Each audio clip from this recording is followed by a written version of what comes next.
Hey guys. Everybody came in one car again? Hey, Paul.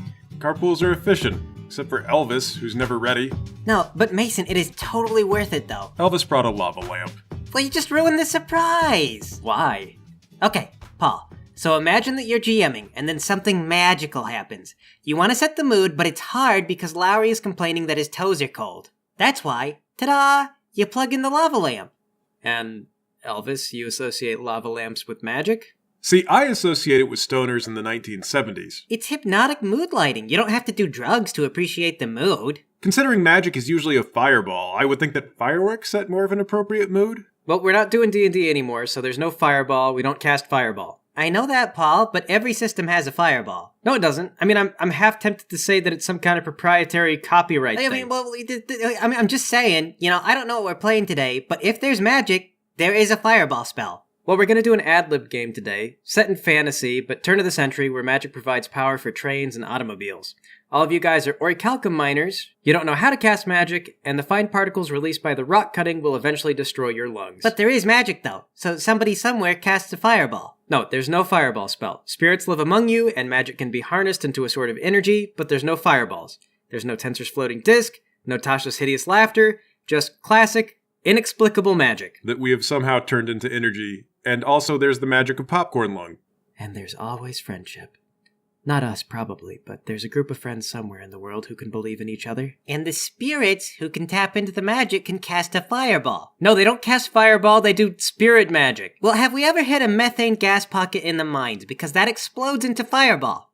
But not a magical fireball spell. Well, what is magic but the extension of the natural world, Paul? What is a natural gas explosion in a cave full of magical metal but a fireball cast by the natural world in a magical environment? Fine, Elvis. Okay, yes, definitionally there is a fireball. There is such a thing as fire and fireballs, but it's not an evocation spell that people cast by waving their hands around. Everybody sit down, think about mining up magical metals. It's backbreaking labor, you live in a company camp just outside of town, and every third Wednesday you get a paycheck. It's not much, but the company provides 3 meals a day and a cabin full of bunk beds. Are there any good meals? No, Mason, they're cheap and kind of flavorless. Man, I hate lunchtime. Pour a shot of whiskey in my water glass. Lowry likes to drink with his lunch. Actually, pour a little over the stale bread and in what they say is the stew. It adds a little flavor. Do you guys want in on this? Yeah, I'll take a little bit of that. Mining and drinking, what could go wrong? Elvis, you? No, hard liquor makes my stomach hurt. I'd be cool with the pina colada, though. Elvis, does it look like I have pineapples and coconuts in my bag? I don't know, do you? Pull out a pineapple, a coconut, some crushed ice, and a blender from my backpack. The things I go through for you, Elvis. The mess hall goes awkwardly silent for a while as you run a blender. What? I don't have enough pineapple for everyone. Get your own. God. Here, Elvis, I'm burning bridges on this. People are willing to pay good money for fresh pineapple, but you're getting it for free. You're a good friend, Lowry. I'm glad we work in the mines together. I don't suppose you have any oregano for, the stew? I don't have oregano, Mason. I spend all of my money on pineapples and coconuts. How am I supposed to get oregano? He's fine. I just thought we could do something for the meal besides drink alcohol for once. We have talked about this time and time again. If I wanted to be sober enough to appreciate gourmet cooking, I'd have been born rich, and then I'd still be drunk. Fine. Next time we go to the market, I'll buy the oregano. But don't come crying to me when you realize how much better your meal could be with a little spice. I won't. I'll be drunk. The entire mess hall is staring at you guys. Shove off! Eat your dang lunches without your pina coladas, Philistines. Everyone gradually turns back to their crappy lunches. We're too good for this mine. We gotta get a better career. You keep saying that, but you keep shooting down all my ideas for a new job. Because your ideas are stupid. You don't even... What is a snorkel tuba, Elvis? What were we supposed to do with that idea? I don't know. You see, you don't even remember it was so dumb. No, it's cause you purposefully misunderstood what I was proposing. You keep disparaging my idea by calling it the snorkel tuba, but I'm gonna revolutionize the world. You'll never get the marketing, Elvis. You can have a great idea, but if you can't reach your market, you'll never see a penny. Give up on your dreams. Drink your pina colada. No! Spill my pina colada on the ground. I still believe! You inconsiderate bag of horse dung. I spend all my wages on pineapples. I would have drunk that, Elvis. If you guys would just support my idea, I'd buy more pineapples than we'd know what to do with. We couldn't see for pineapples and coconuts, but you don't want pina coladas for the future. You just want to drink them now. Elvis, I don't think you understand investing. If we can get a pina colada now, then over time it matures and becomes more pina colada in the future. I don't think that's how pina colada works. Well, you wouldn't know. You don't even know how to properly drink yours. I don't even... Okay, get down and drink the pina colada off the floor. You're supposed to drink it out of a glass, idiot. You're supposed to drink it with an umbrella. I have an umbrella right down here, see? You see the umbrella? Everyone in the mess hall is now trying not to look at you guys. Make direct eye contact with someone. They look away. Stare a laser through their head. They eventually pack up their lunch and awkwardly leave. That's right, you better run. Listen, guys, all I'm saying is, if we save up enough money for the tuba snorkel, then in about 20 years, if we're lucky, we'll be self-made men who own yachts and yacht clubs, and we can hire people to make cakes for us in the shape of yachts. Well, when do we get paid? This Wednesday? I got plans for my pay this week. Housing and food is covered. Lowry's buying the pineapples. What do you need to spend it on? Well, for one, oregano, because I'm not a barbarian. And two, I'm going to the whorehouse. But Mason, those women are Jezebels. Okay, that's rude. And I think maybe racist. You can't refer to their people that way, Elvis. It's how my grandma refers to them. Well, your grandmother is from a different time, and she's got the wrong perspective on people. I bet if you went with us, the people of the fleshy services would be willing to hear an investment pitch for the tuba snorkel. Wait, Lowry, you go there too? I don't go for the women. I go for the thrill of gambling. Gambling how? Well, you know how you usually don't win at gambling, and at the end of the night you have nothing to show for it? It's the same thing, except a little bit more private. But you would never win anything by just giving money to the flesh service people. It's not about the winning. It's about the emotional roller coaster. Look, Elvis, if you try to sell them the snorkel tuba and they don't buy it, it's a sign it wasn't meant to be. Okay, but if they say it's a good idea, you'll go in this with me? They tend to be pretty receptive when it comes to customers. Yeah. We'll see what they say. You know, if they like it, maybe we'll elevate the pitch one level, like to the bartender. Alright, fine. But you guys better help me out with the bartender. Yeah, no problem. So, okay, is there anything that you guys wanted to do before payday and you head down to the location where all the flesh people live? Paul, I feel like we can do better than flesh people. It's not politically correct enough. Do you do anything or not, Mason? I don't know. Do you guys want to do anything? The only fun thing I can imagine while mining is one of us dies, so nothing productive. I got nothing. I don't even know what the tuba snorkel is. Like, is it a snorkel that's a big tuba? Or is it something you use on a tuba? I don't know. Well, your character certainly seems to know, so good luck with that. Anyway, Wednesday rolls around, then you guys hit the town. Alright, put on my best clothes, which are also my only clothes. Bring my sunglasses. I don't want him reading my eyes for the tells.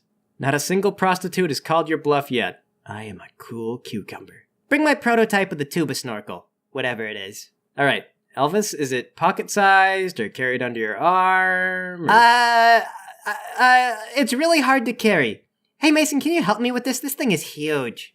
Yeah, and people are going to think I'm associated with it.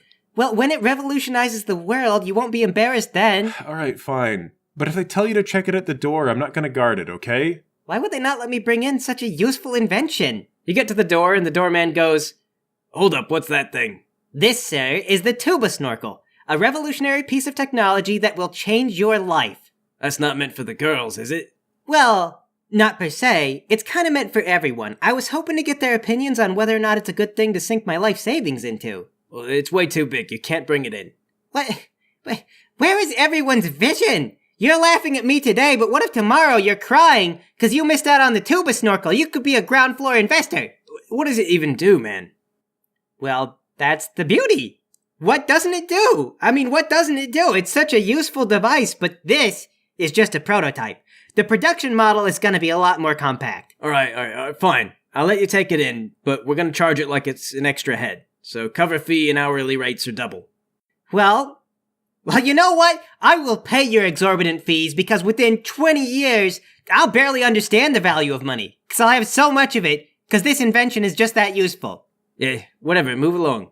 Find a table, make sure no one trips over that thing. All right, go on in and shove the tuba snorkel under the table. See, I told you that thing was ridiculous. Now everyone thinks we're idiots. We came to an agreement with him. Life is going to be full of these little challenges. That's business. That's the business world. Guys, shut up. The next business is coming out and I'm feeling lucky. Yeah, music starts and a woman walks out. Oh my god. She's beautiful. It's the largest woman you've ever seen. She's so big. I didn't think people could get that big. Calm down, Elvis. Yeah, shut up. The only thing big here is how big I'm about to win. Throw money at her. Heck, no payout. Well, the night's young. I'll keep going till I'm up again. How long does she dance?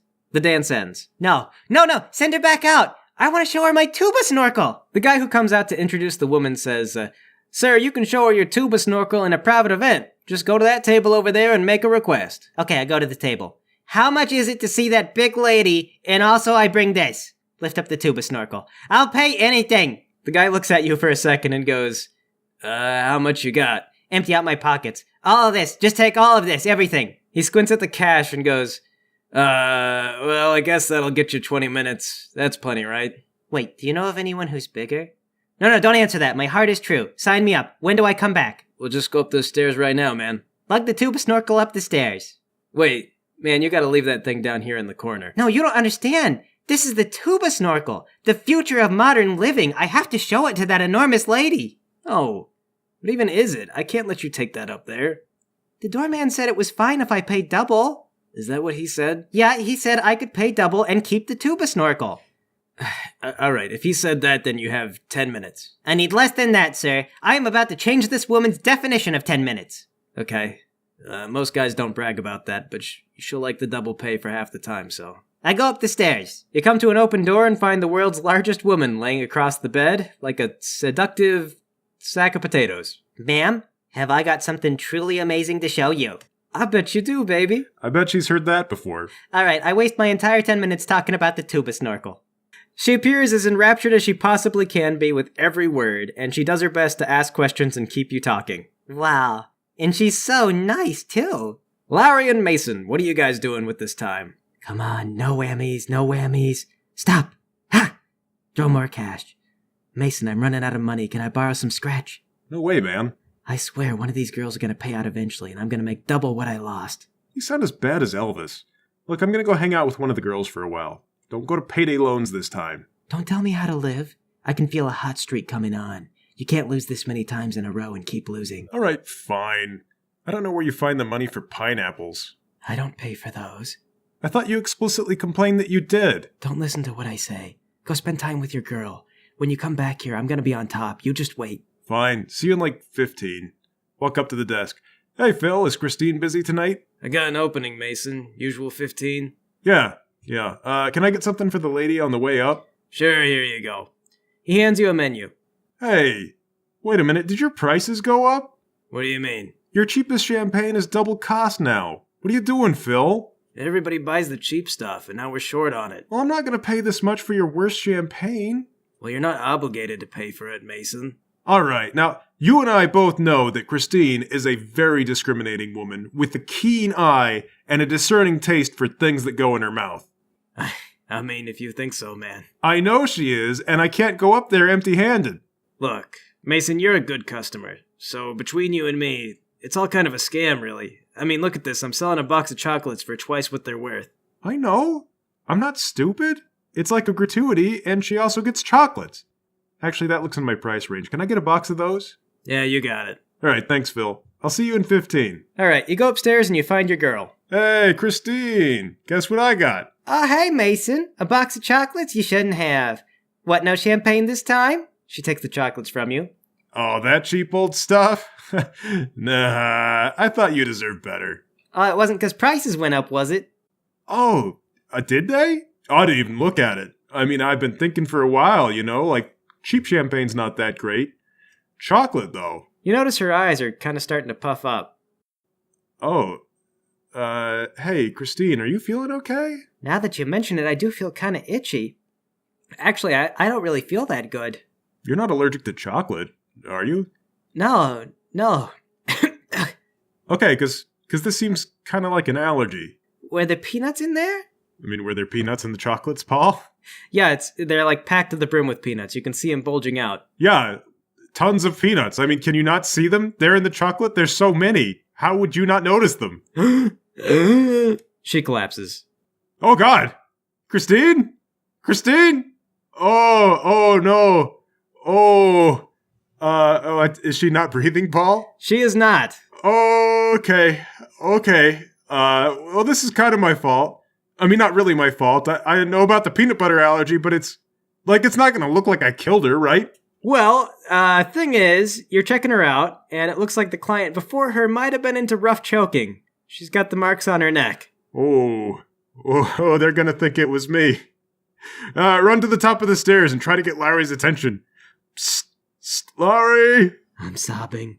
All my money is gone. I'm broke again.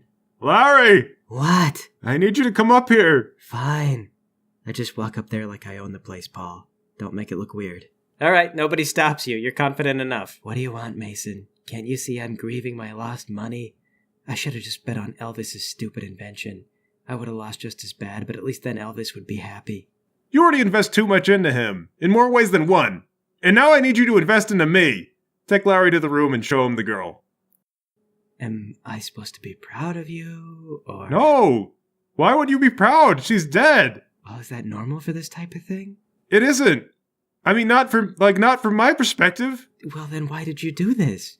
You know we can't be friends if you go to prison. I won't do long-distance relationships. I didn't do it. She ate a peanut, like a ton of peanuts, and then she choked to death. Do you think the cops will think I did it? I mean, I think you did it. And if they ask me, I'll tell them what I think. That's a pretty severe character testimony coming from a friend. Well, you gotta help me get her out of here so nobody sees. All right, hang on. I go in and knock on Elvis's door. Hello? Elvis, can you come here for a second? Well, I'm showing Miss Jessica the tuba snorkel. It's at a really crucial point of the presentation. I'm getting to the modular attachments. All right, take your time. Okay, just 30 more seconds. Shut the door. What's Elvis gonna do? Well, we need a lookout. All right, okay, good thinking. Okay, I'm ready. Thanks for waiting, guys. No problem. So can you just wait outside this door? Me and Mason have to do something. Okay.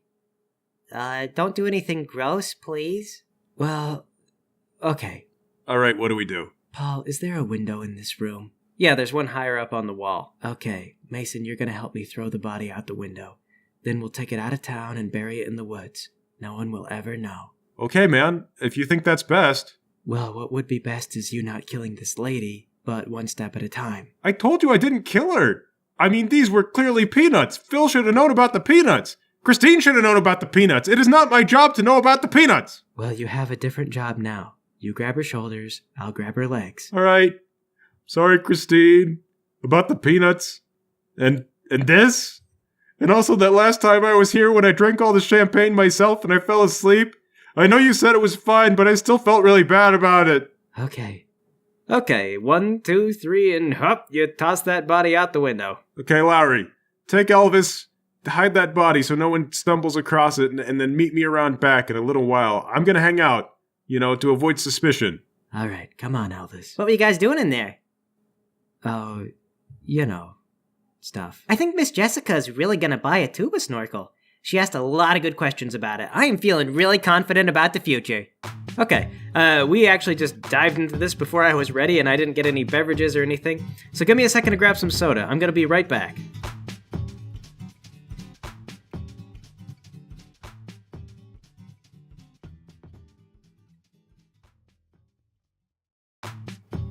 Alright, we got drinks. Here we go, one for Mason, Thank you. Lowry, Thanks. and Elvis. Thank you, Paul. So I think we're on a good run so far, Paul. I don't see this session ending with the whole planet being upended, for once. Hey man, big stakes, big adventure. I care my character's not gonna land in jail. That stakes enough. Also, Lowry, very energetic tonight. I thought I'd spice it up a little. I really believe in this tuba snorkel thing, guys. I don't know what it is, but if I keep telling myself it's a good thing for the role-playing, eventually it won't matter. The lie will become reality. It's a terrible invention and we all hate it. You're a terrible invention. You don't know what it is either. It might be really cool. Well, it sounds really dumb. The production model will be cooler. You guys are dumb. Well, anyway, let's get back to our dumb situation. When we left off our proud heroes, you were at a strip club or something. A brothel? I don't know. One of the girls had just died from a peanut allergy, but it looked kind of like your fault, so you tossed the body out the window. Yeah, and pretty much the rest of the game so far has been nonsense, which in my opinion has been critical to the story, but you neglected it, so to each his own. Well, I'm not going to recap all that. We were all there, and if it's good, it's worth remembering on your own. So Mason, you're staying behind to avert suspicion. Lowry and Elvis, you head out the door. Where are we going, Lowry? Are we already headed home? Nah, I gotta show you something, but don't freak out. Okay, that's not fair. You gotta say what it is or I can't promise anything. It's a dead body. What is it with you and always wanting to show me dead bodies, Lowry?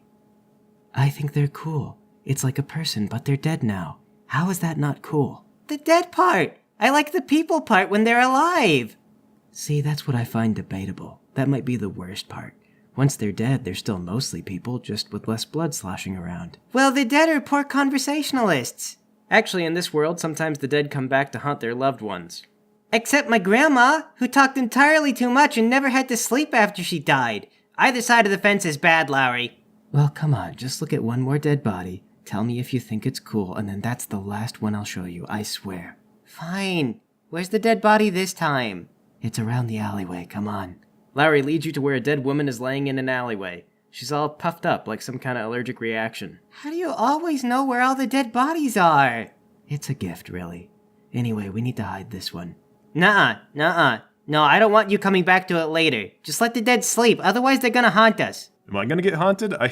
It's kind of my fault. I haven't decided yet, I can't answer that. Look, just empty out that garbage can and help me put the girl in it. It's for Mason. I don't think Mason likes this stuff either, Lowry. Last time he said if you make him look at one more dead body, it was gonna be yours. And I told him that made sense, because if I die, I can't show him more dead bodies. Mason's just stating the obvious. Now come on, help me out. Oh my god, okay, fine. I help Lowry put the body in the trash can. Alright, cool. Now act natural. How do you act natural while you're standing in a dark alleyway behind a brothel? Do you have any dice? No. Well then, I don't know, pretend you're gonna mug someone. Alright, anytime someone passes by, hey you! Come here for a second! Do you have the time? No, don't walk away! I just want to know what time it is, man! I got lost and I need a bus ticket. Can you spare a few dollars? This is oddly genius. By acting as shady as possible, you get everyone on the street to completely avoid you. Mason, you hang out in the brothel for a while to avoid suspicion, though I'm gonna be honest, as the last guy to see this girl, I'm not sure your cover's all that good. Just so long as I have enough time to run away, Paul. Okay, head downstairs. Whoa, yeah. Whoa, that was a great time. Man, Phil, I tell you, Christine just got her world rocked. I bet she did, man. Have you seen my friends? I don't see them around here. I'm sorry, man, I wasn't paying attention. Alright, I better find him. I gotta bounce. Alright, see you later, Phil. Later. Head around to the alley. Hey, come down here! I'm gonna rob you! Shut up, Elvis. What are you trying to do? What are you gonna use to rob me? The tuba snorkel? It's pretty heavy. It could do some damage. Where's the girl? She's in the garbage. Don't worry, I've done this 1,000 times. You've thrown away dead hookers 1,000 times? Yeah. No, actually, what day is it? Wednesday, we got our pay, remember? Oh, right, yeah, payday. In that case, this is my first time, and I'm just trying to help you chill out.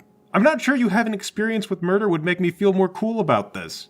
Well, we'd be a lot more likely to get away with it if I'd gotten away with it before. Wait, did you guys kill this girl? Is that why she's dead?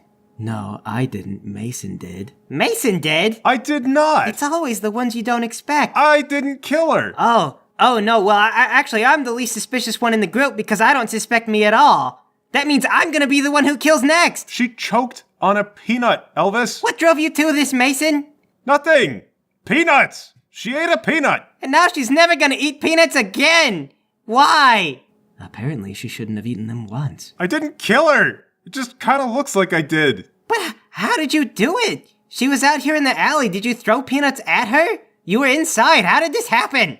Wait, maybe Elvis is right. Maybe if we just leave her, it'll look like she died out here on her own. Well, yeah, I mean, no one's gonna think you killed someone who was outside while you were inside. That's right. We could just go. Elvis, shut up. Mason, shut up. Listen to yourself. Listen to yourself. Listening to Elvis. Look at me. Never listen to Elvis. Think about it. If they never find the body, there's a chance she just ran away. We have to hide the body. You're not just saying that so you always know where there's a body that you can look at, are you? It is why I'm helping you. It is not why I'm saying that. Larry, you're just making this whole murder feel terrible and gross. Alright, how are we gonna move this? This is a whole person, plus a trash can. Well, I gotta carry the tuba snorkel. Thanks, Elvis, that's a lot of help. Thanks for bringing your dumb invention. Look, man, we can still have a future where we improve the world and erase the sins of the past through the tuba snorkel. Some people are starting to gather by the alleyway where you guys are having this noisy argument. Hey, do you guys have the time? I just want to see your watch. I need money for bus tickets. They run off. Man, how do muggers do it? Tourists. They get tourists who don't know better. Anyway, we better get on the move. Lowry, help me pick this thing up. we're just gonna walk this clear out of town. Do you have any better ideas, mister? I've done this before? All right. I bet you wish I knew what I was doing now. Fine, let's go. Okay, you guys pick up this trash can and you're just walking down the street with it, right? I mean, it's all we got. All right, it's pretty conspicuous and weird, and a lot of people are looking at you. Oh God, they all know I killed someone. I thought you said you didn't kill someone. That's the part that they don't know. The part they think they know is all that matters. On top of all this, your arms are starting to get tired. A flat-bottom trash can isn't really meant to be carrying heavy loads over long distances. All right, set it down. God. Paul, how far are we from the brothel? You made it about a block and a half. This isn't working. We need a cart or a rickshaw or something. Yeah, I'm getting tired of carrying the tuba snorkel too. It's heavy by itself. Oh, you poor baby. Elvis, go and check the alleys for a cart. Fine. All right, Paul, I go and I look for carts. Yeah, you find one behind a bakery. They've got some empty crates on it. Looks like there's a chain lock, but on closer inspection, someone just lazily locked it shut around nothing in particular, so it's not secured. Can we pull it? Well, it looks like it's meant to be pulled by animals, but there's no reason why 2 or 3 guys couldn't pull the thing if they wanted. All right, wave Mason and Lowry over. Hey guys, I got a cart. A bakery cart? Well, where am I gonna find a dead person cart on short notice? Yeah, you gotta book those weeks in advance. We're gonna hand push a cart with a single trash can on it all the way to the woods and hope that nobody thinks it's weird. Well, just keep the empty crates on there. Put the trash can somewhere in the middle where no one's gonna see. All right, fine. You guys load it up. I'm gonna go make a distraction. As soon as you get the signal, make a run for it. Okay, Paul, we load up the cart. Can I find a brick or something? Yeah, there's like a cinder block in the alley. Throw it through the bakery window. Is that the signal? Run out into the streets. Oh, I put the tuba snorkel up there too. Okay, you run the cart out into the street after throwing a brick through their window. Guys, what are you doing? What are you doing? Do you know what a distraction is? What you did is the opposite of distracting. You were supposed to go down the alley in the other direction. I still don't see how that brick helps us then. Well, I throw the brick, and then they chase me, but you get away, and then I'll catch up to you later. I'm still not understanding. You're too slow to escape chase. You guys are coming up to the top of a hill. Looks pretty steep all the way down. Keep going. Yeah, keep running. Oh God. Okay, hop on the back of the cart. Lowry, Elvis, give me some rolls to keep control of things as it careens down the road. Well, that's not great. I mean, the cart begins catching up to you. It's moving faster than you can run. Dive away. Lowry dives aside. Mason, you watch him tumble past you. Lowry? Lowry! Oh God, dive away too. Now Elvis tumbles away. Mason, you can't see over the cart. You have no idea where it's going. Guys? Who's guiding the cart? I jump off, Paul. You roll to a stop, and shortly hear a crash as the cart blasts through the front end of a furniture store. There's glass, broken chairs, ottomans turned over, couches upended. It's the worst furniture disaster you've seen in 3 years. Oh God, it's Grandma's house all over again. Give me a perception roll. Man, we have had 3 rolls tonight, and they have all been terrible. So, a small crowd is starting to form, and before you can do anything about it, someone screams and points at the dead body. Oh my god! Oh my god, someone's been hit! The baker from the store is running down the hill. Stop, thief! Run! Run! Yeah, I'm gone. Tear off down the alleyway and try not to lose sight of Mason. Run down, push through the crowd. Excuse me, I'm a doctor. I can help. Pardon me. Grab the tuba snorkel. Well, I better move this out of the way so nobody trips on it. What a hazard. Run away. You guys skedaddle. All said, the chaos you leave behind will slow down any pursuit for a little bit until that pursuit becomes organized. Lowry, you said we could go to the woods. You said it would be fine. Okay, hey, I didn't even have to help you. And I didn't have confidence in us. I just implied it was possible. Maybe it's fine. Maybe we just go back to the mine and act like nothing happened. No way, man. Everyone saw the tuba snorkel, and they were all probably really impressed. They're gonna know it's us. Nobody cares about the tuba snorkel, Elvis. Jessica did. She listened to my whole presentation. Moreover, you're very personally familiar at the strip club, and as soon as they put 2 and 2 together, they're gonna know where to find you. Well, what do we do? Alright, look. We can still skip town. If we're fast enough, we'll get out before anyone knows where to find us. Do we all have to go? Well, we did all commit a crime. I mean, I was just with you guys. I didn't personally do any crimes. Grand theft bakery cart, and aiding and abetting. Oh, right, yeah. For some reason that didn't feel like stealing until just now when you said it out loud. Well, you're in it now, Elvis. We don't have money to get out of town. You're right, but I bet there's a general store with money, and also plenty of supplies. Are you suggesting we barter the tuba snorkel for cash and supplies? No, he means we should rob a store. I thought our objective was to get away with crimes. If we do more, then we have to get away with even more crimes. And the more crimes that we do, the more likely we're gonna get caught. This is why people shouldn't be criminals. It's just a numbers game, guys. Sooner or later, our criminal empire is gonna come crashing down. We're skipping town anyway. I spent all my money on peanuts that killed a lady that I loved. And I guess I don't mean like strong family love. I really liked her. She was really nice. And I guess that means that she was good at her job, which you could say something about that. At any rate, she didn't deserve a painful death. Get a hold of yourself, Mason. That's all in the past now. The only thing ahead of us is a future, and only if we're willing to sink a little lower. All right. You're right, we gotta sink a little lower. Let's get out of this area, and then find a new place, and we do what we have to, but no more. Then start over, fresh slate. Could you guys help me carry this tuba snorkel? It's really heavy. Fine. You take that end, I'll take this end. Thank you. I know you're in pain right now, but I appreciate your help. Okay, Paul, so it has to be pretty late, and we're carrying a giant, stupid thing. By the time we get a reasonable distance away, is it gonna be like, I don't know, past midnight, something? Yeah, something like that. Are there turn-of-the-century stores that are open at midnight? Was that a thing?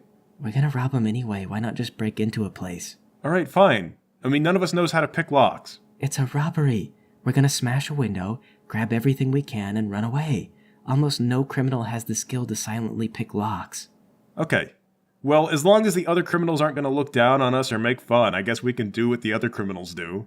Yeah, you find a general goods store. It's one of those things where there's housing above and there's a store below. It's locked up for the night and the lights are off. All right, I guess I find a brick or something heavy. Chuck the tuba snorkel through the window. The window pane gives way to the mighty heft of the tuba snorkel. See, and you guys all said it was a dumb invention, but look. Well, Elvis, you know what else is heavy? Refrigerators. Tell me when the tuba snorkel can do 2 useful things at once. It does hundreds of useful things at once, and you never sit through the pitch. Maybe you'd understand why it's so great if you would take it seriously. All right, fine. Tell me one good thing that the tuba snorkel does besides break windows. Okay, fine. So, Mason, suppose you're on a business trip, and you forget your toothbrush. Yeah, sure, Elvis. I forget my toothbrush, but I remember this heavy piece of crap that's 1,000 times less convenient than my toothbrush. It is harder to misplace, and the production model is gonna be smaller and more convenient. An old guy wielding a broom comes running downstairs. Hey, what's going on down here? Nothing. Sorry, I'm having an argument, and it got out of control. I'm really sorry about your window. We'll pay for it. Paul, I step into the shop. Yeah, you better. What is that thing? What'd you throw in here? Oh, well, this is what we're having an argument about. Paul, I cautiously pick up the tuba snorkel. See, my friend thinks this is a really useful thing, and I think it's really only a useful weapon! Swing the tuba snorkel at the guy. Everyone, get the register, grab some stuff, I'll hold him off! Hey! Give me an attack roll. God, the dice are cursed tonight. The man awkwardly jumps back away from your equally awkward swing, and using the superior reach of his broomstick, jabs you in the forehead. Ow. Okay, I deserve that. Darn right you did. Elvis, you get the cash. Paul, I rush in, grab a sack, and start filling it with pineapples and coconuts. All right. You rush to the pineapple and coconut section of the general store and start filling up a sack. Run to the register. Get the cash out. It's locked. Mason, it's locked. Look around under the counter for a set of keys. You don't find any keys. However, you do quickly find a shotgun. Mason, you are engaged in deadly combat with an elderly shopkeep. He circles you, walking on the balls of his feet, the broom pointed at your chest. Swing the tuba snorkel again. Okay, that's another whiff. Yeah, and the damage on this broom is, that's a pretty good roll. So you leave yourself wide open trying to recover on the tuba snorkel, and he's ready. He smacks you as hard as he can across the face, leaving your ears ringing. Your head feels wet, and you realize you're probably bleeding. Guys, I'm getting destroyed over here, help! Okay, point the shotgun at the guy.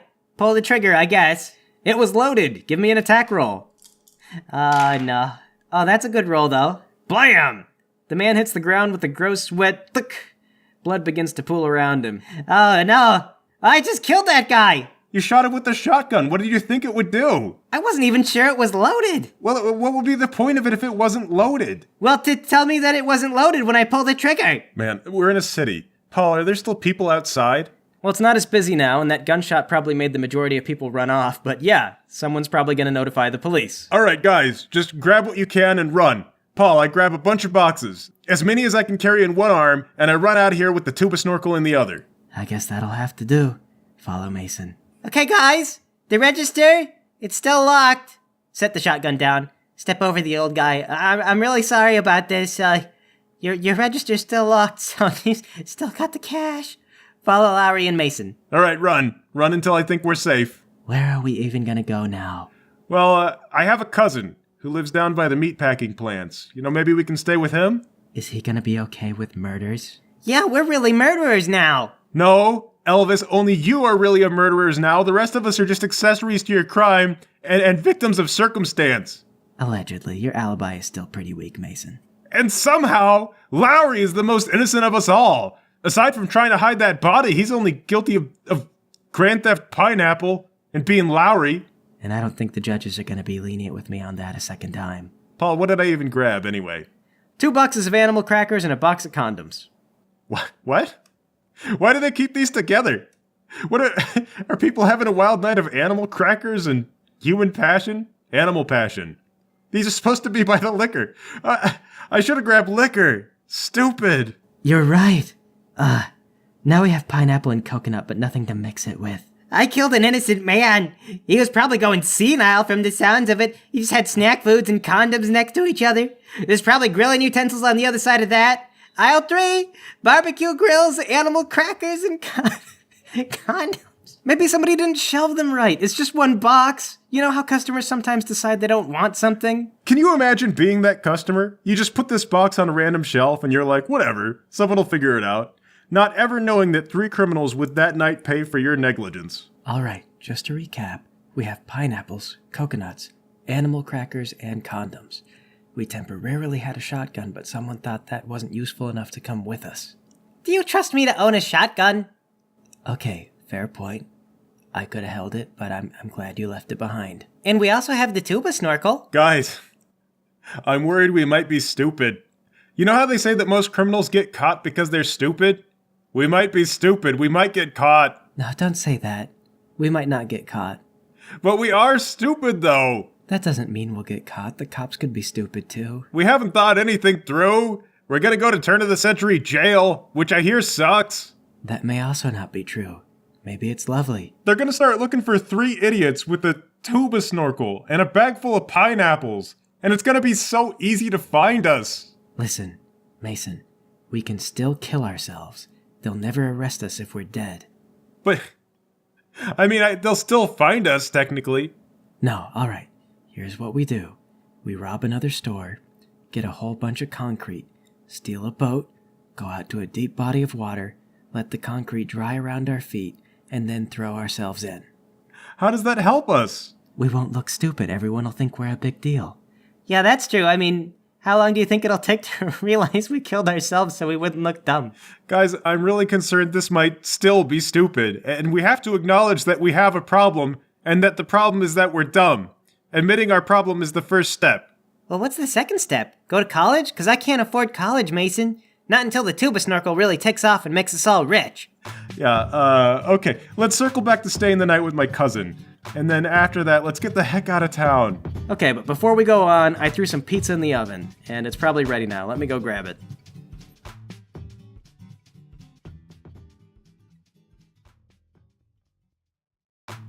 Okay, here we go. Hot pizza straight from the oven. Aw, Paul. It's just pepperoni? Yes, Mason, because if I do anything outside the traditional, it's just gonna be endless complaints from you guys.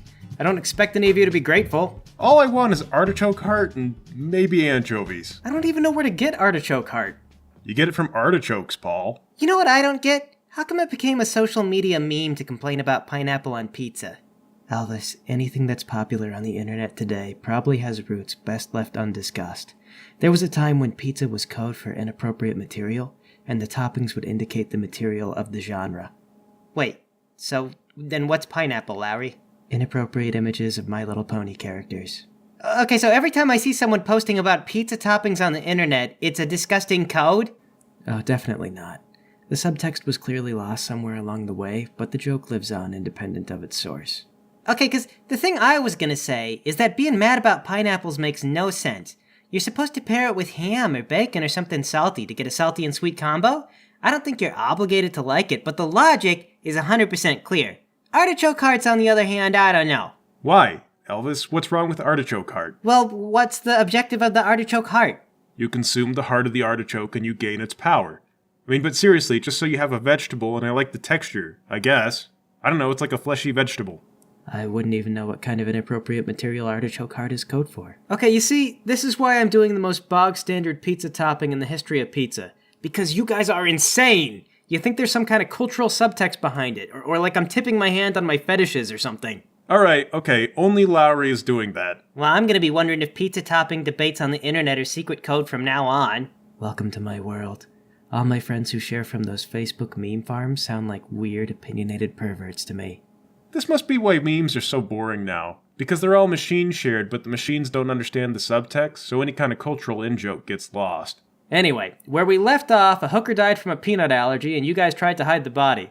But that was a disaster, and after being found out, you robbed a store and got away with a bunch of exotic fruit. And some animal crackers and some condoms. Yes, you got all the fugitive murder essentials. Also, you killed a man for those, and you were planning to lay low with your cousin. Good old Cousin Duggleman. Cousin Duggleman. Yeah, he's not married, so he's cool. Well, I mean, like, not cool. Otherwise, he'd have a wife by now. I mean, he doesn't have anyone to tell him we can't stay. Not having a wife doesn't mean he's not cool. I mean, he might do, like, kickflips on his skateboard into work. You can't tie those guys down. I mean, there's gotta be me someday, Mason. Yeah, he doesn't know how to skateboard. Does he own a BMX bike? Yeah, he got one, but he never uses it. You know, it's one of those types of things. That doesn't sound cool at all. Is this your coolest cousin? Does this deficiency run in your family? I just mean there's no one in his life to tell us we can't stay at the apartment, that's all. He's cool like that. But he's also cool in that you can't tie him down. He's a bold guy. His cousin can show up anytime, like the wind. And Cousin Duggleman doesn't care because he's also like the wind. He's tied down to a job at the meatpacking plant, Elvis. Or maybe the plant is tied to him, Lowry. We don't know the guy. Yeah, but you're gonna. So come on, let's go. Alright, you get down to the meatpacking district and knock on the door. Cousin Duggleman answers the door. Hello? It's getting past midnight. Hey, is that you, Cousin Mason? Cousin Duggleman, how's it going, D? You know how I am. Just as cool as a cucumber. I finished a long day of churning butter after working at the meat plant, and I was about to head to bed. You need to come inside? See? Guys, I told you he was cool, churning butter. Hey, D, I told the guys you're cool. Can you please try to live up to that? Well, I guess I could always show him how I play a jug. My friend Dario usually accompanies on the banjo, but the jug is a beautiful and often overlooked instrument. Aw, sweet. Do you have a spare washboard? I'll join you. But you, Cousin Mason? Always, come on in. And he invites you in. Now I can't stay up long. Gotta get to work first thing again, but it's always a pleasure to see you. Let me get that washboard. Actually, D, we were hoping that we might be able to stay the night. See, we're quitting our jobs at the mine, which means they won't let us stay in the company housing anymore. Oh, well, I suppose that won't be a problem. How long you gonna be? Hopefully we'll be out of here tomorrow. Is that all? No problem, cuz. Heck, I wish you'd stay a couple of days longer. I wish we could, D. We don't hang out enough. We sure don't. Alright, have a seat. He clears some junk off his couch for Lowry and Elvis, then he finds a jug and he gets Mason a washboard. Heck yes. Start playing. Are they any good? Well, it's just a jug and a washboard, so it's not amazing, but it does kind of carry a beat. You guys really need more instruments. Yeah, and the acoustics in this room are terrible. Oh, shut up. You guys obviously don't know how to watch a jug and washboard performance. D, don't you have any moonshine? Well, like I said, cuz, I gotta go to work, so I don't think I ought to indulge. Not for us, for them, so they can be a good audience. Oh, well, I guess that won't hurt none. D pulls some moonshine out from a cabinet. Here y'all go. Oh, thank God. I was worried I was gonna feel dumb with all these pineapples and coconuts, but nothing to use them on. Get out the blender, mix up a drink, hand one off to Elvis. Thanks, Lowry. Alright, so just keep drinking until we sound good. Cuz, it is great to see you, and you're welcome to stay. And I hate to reiterate again, but I do have to work tomorrow, so... Well, hang on. I have to ask, D, are you happy at the meatpacking plant? I don't know. No, I ain't really, but life ain't always about being happy, Mason. I make do and try to find good where I can. Yeah, but remember how we used to talk about adventure and being pirates and seeing the world when we were kids? Sure, yeah, a lot of kids say that type of thing. Where you going with this, Mason? Dude, I am sick of this town. and I'm sick of backbreaking labor. My friends and I, we're going to stow away on a ship tomorrow, and we're going to go wherever that ship takes us. Oh, is that the plan? Drink your moonshine, Lowry. That sounds right dangerous, cuz. You're right, it is. But I've been thinking about it, and every real adventure is dangerous. It starts by taking a chance, even knowing that that's a risk, and then you ride out whatever hand the universe plays you. I didn't just come here for a place to stay, D. I want to live the adventure that we used to believe in when we were kids. Shucks. You know, that's a great thing to believe in when we're kids, but I mean, as adults, that's a big question, Mason. Especially to spring on a guy in the dead of night. I mean, I don't want to say no, but I'd have to think about it. D, look at me. Thinking is the enemy. You're never going to have that adventure by doing what makes sense in the long run. It's only going to happen if you grab that bull by the horns. Tomorrow, you can either go back to that meatpacking plant, or you can ride that bull with me. I'm riding a bull tomorrow, man. I want you to be there. You're right, cuz. You know what? Pass me a bit of that moonshine. I'm gonna ride that bull tomorrow. Hooray! Yay, I love making friends. You're making the right choice, D. Oh, man, it's going to be great. Alright, Cousin Douglas drinks some moonshine and spends an extra hour playing jug and washboard while you guys drink until the music sounds great. And our group NPC abduction counter goes up by 1. You made Douglas too cool, Paul. I couldn't leave him. He gave us alcohol and he was nice. That is a deadly combination for NPCs that want to stay home. Are we gonna tell him about the murders? Ex-nay on the Erders May, Lowry. Got it. We'll just wait until he's in too deep. I don't think Elvis is going to kill again. Yeah, definitely not. Once was enough. I don't know how serial killers find the passion. What are y'all talking about? Well, I got a level with you, D. There was another cave-in at the mines, and we lost a few guys. Elvis blames himself, but it was out of everyone's hands, you know? Oh yeah, I know. I've seen some things happen at the meat plant that would make your stomach do somersaults. Oh Yeah, boy. let's not dwell on it. You know, details are not important. That's why we're starting a new life, right? So let's get some rest, and tomorrow, brand new day. Alright, you guys turn in for the night. Actually, there was something I wanted to do after everyone's asleep. Okay. I'm gonna sneak out and head back to the red light district. Okay. I guess we'll say it's like a half hour away if you hurry. So we're actually hiding kind of close to the crime scene. Well, we want Elvis to go out and come back, and, like, are you gonna fight me and insist that you're hours away from there? No. I just want to establish our idea of laying low is pretty lazy. Well, you couldn't get me to walk much further. Alright, fair enough. Elvis, you get to the red light district. Okay, go back to the brothel and then throw a rock through Jessica's window. Like a whole rock? You just chuck a rock through it? Or like a pebble? Well, like pick up a rock and then underestimate its weight and how hard I can throw it, and then just right through the window. Okay, crash!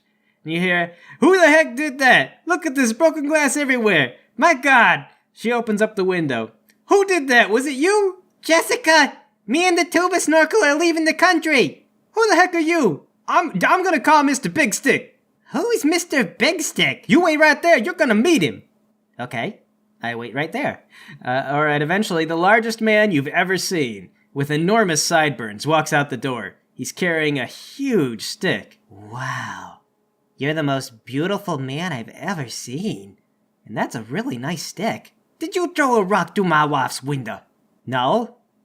Wait, Jessica's your wife? That's right, sir. Did you know your wife works at a brothel? Ma, Are you kidding? Honey, did you know you work at a brothel? She comes to the window. What? Yeah, this guy says you work at a brothel.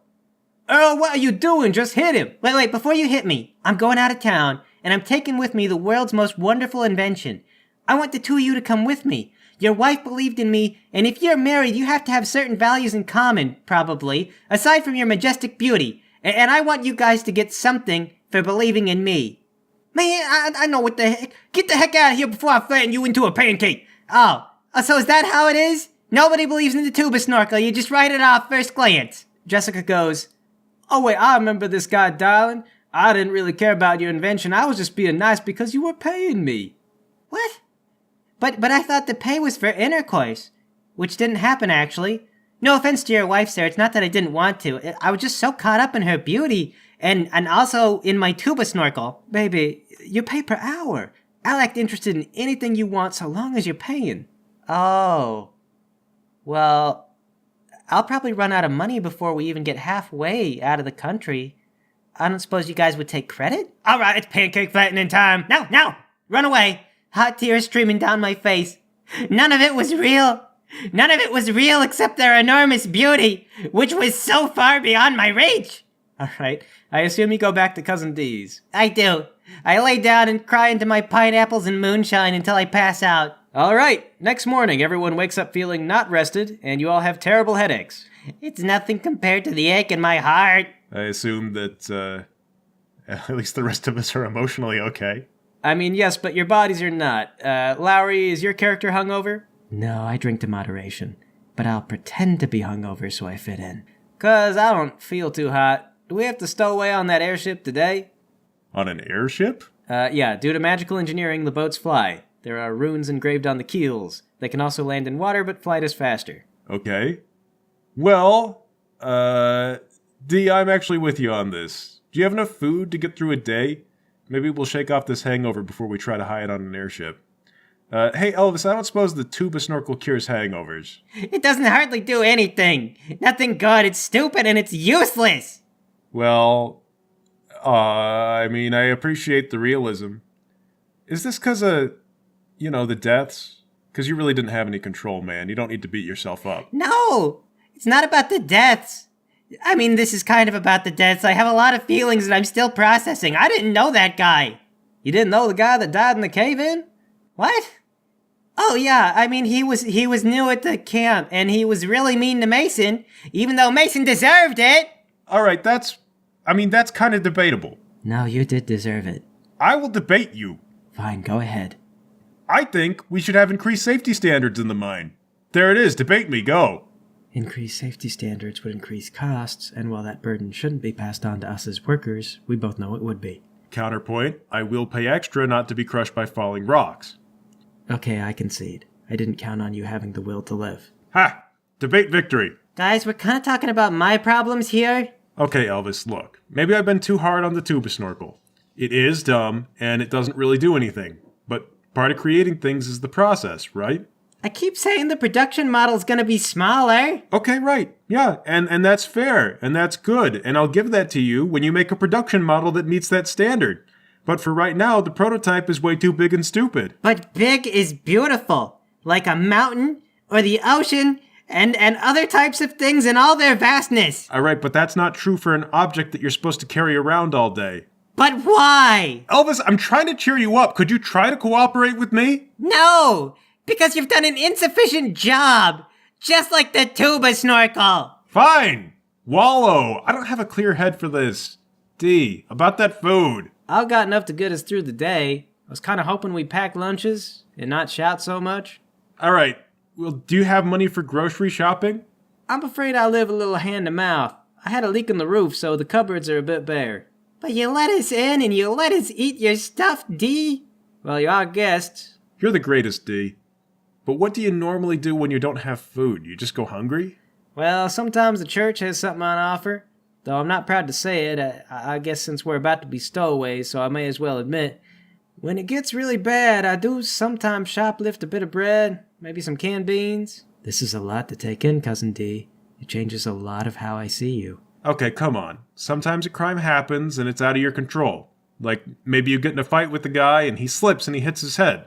Well, I mean, I wouldn't say that shoplifting to eat is akin to an accidental murder. I'm just trying to say crime's about intent. You know, if you're in a situation, you're in a situation. That doesn't make you a bad person. Well, if you were in a fight, that means you were trying to hurt the person in the first place.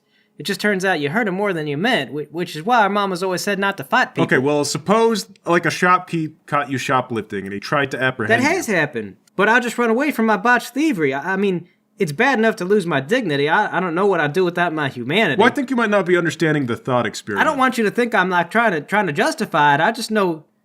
I know the stealing is wrong. I try not to make it worse. Okay, but things get out of control. Well, I mean, they don't. You know, I'm careful. I mean, most clerks won't chase you down over a can of beans. You can practically laugh it off like you forgot to pay. What if they're more valuable beans than you thought they are, and they're really mad? What kind of bean is more valuable than I think it is? You're driving me crazy with all of these moral questions.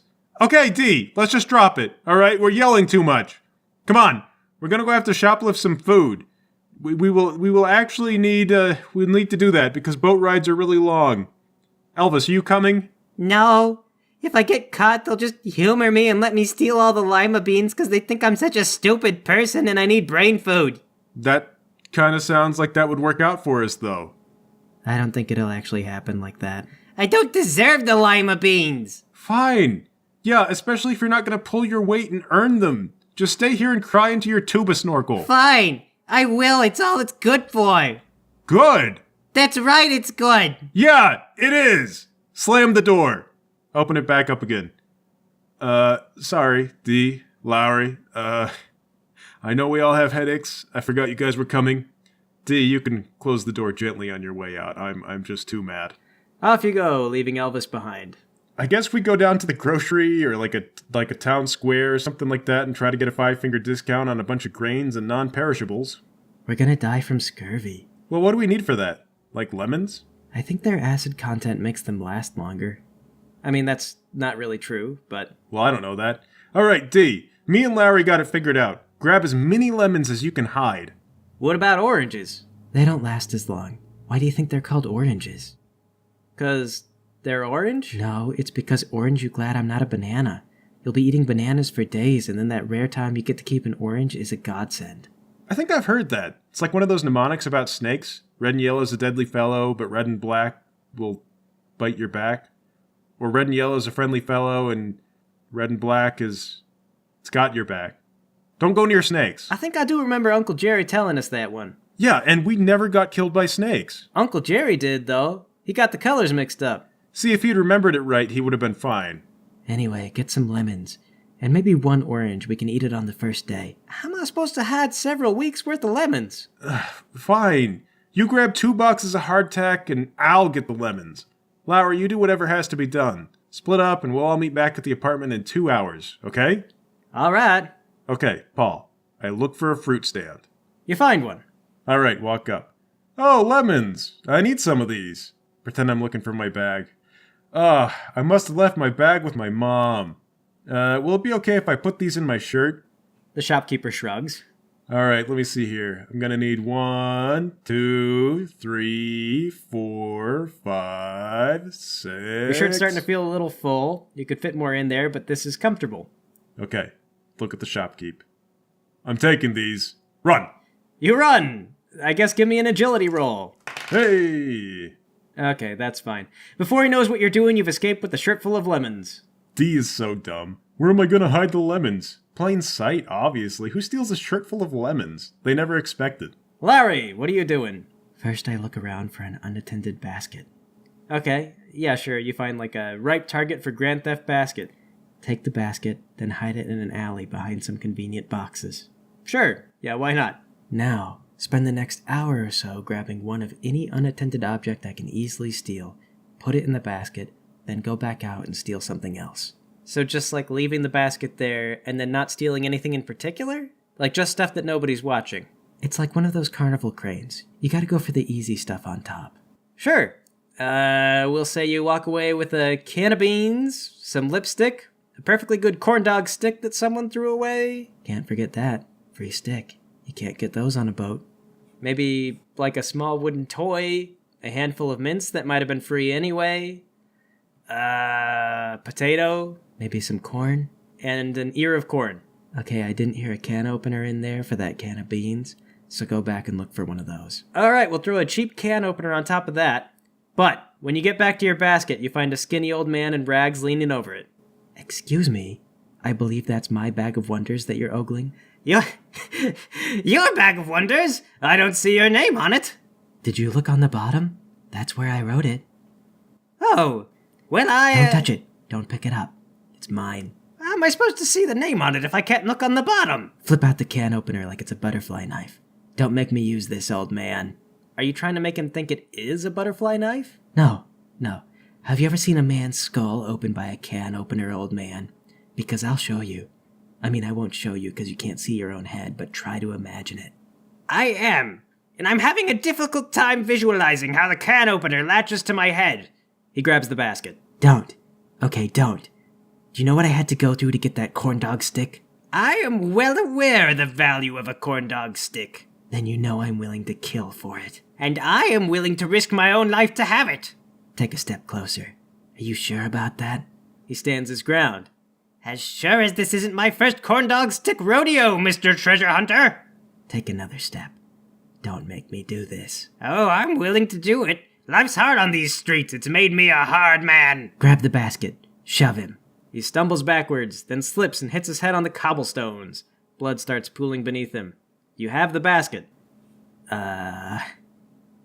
You all saw. He tried to steal my corn dog stick. Run away. You run away! Elvis, do you do anything over these next couple hours? Sulk, then write a breakup letter to Jessica and her husband explaining why it wasn't for the best anyway. Tear it up and drop it in the waste bin. Cry into the waste bin. A tumultuous 2 hours. The note helped you feel better in a get worse before it gets better kind of way, and I suppose the rest of you start arriving at the apartment.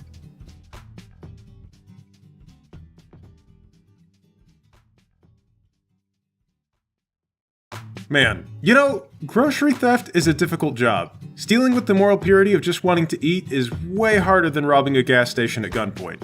They should make money more bulky and inconvenient, like soup cans. Whenever they figure out how to make food into pills, do you think armed theft is gonna go way down? Like, what if all you had to do was walk in a drugstore, steal 100 lunch tablets, and then bam, you eat for 3.5 months? Paul, did Elvis just come up with our next campaign idea? What? No. How would I build a game around it being safe to steal food tablets? I don't know, it's really more about the setting, Paul. It's your job to think of the conflict. Mason, knowing you guys, it would have nothing to do with the plot, and pretty soon you'd be joyriding a stolen monster truck into space so you can fight with the cyborg body of Gordon Ramsay. Paul, are there monster trucks in the game that we're playing right now? Also, is there a Gordon Ramsay? No and no, but there are animal crackers, lemons, condoms, moonshine, and a bulky invention called the tuba snorkel. You guys have all of those things, and I believe you're about to reconvene at the apartment of Mason's cousin D.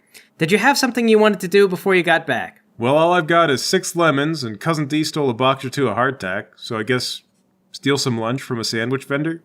Okay, how do you do that? Ask for sandwiches and then leave without paying? From like a sit-down restaurant? Yes, the ultimate crime. Alright, you guys dine and dash with whatever sandwiches you ordered. Cousin D looks kinda glum about it. What's the matter, D? Is your sandwich not very good? I don't know, cuz. I know we're gonna stow away on a ship, which is gonna make us criminals after all, but stealing sandwiches just feels evil. Well, you didn't seem upset about the hardtack. Nobody really wants hardtack, Cousin Mason, but a good sandwich brings a man so much joy. We should pay for sandwiches. Look, don't worry about it, D. You know, most places set aside a little money for drop dishes and food that goes bad and has to be thrown out.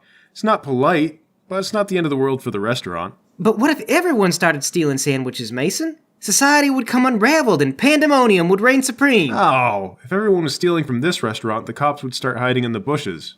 Oh, I guess that's true.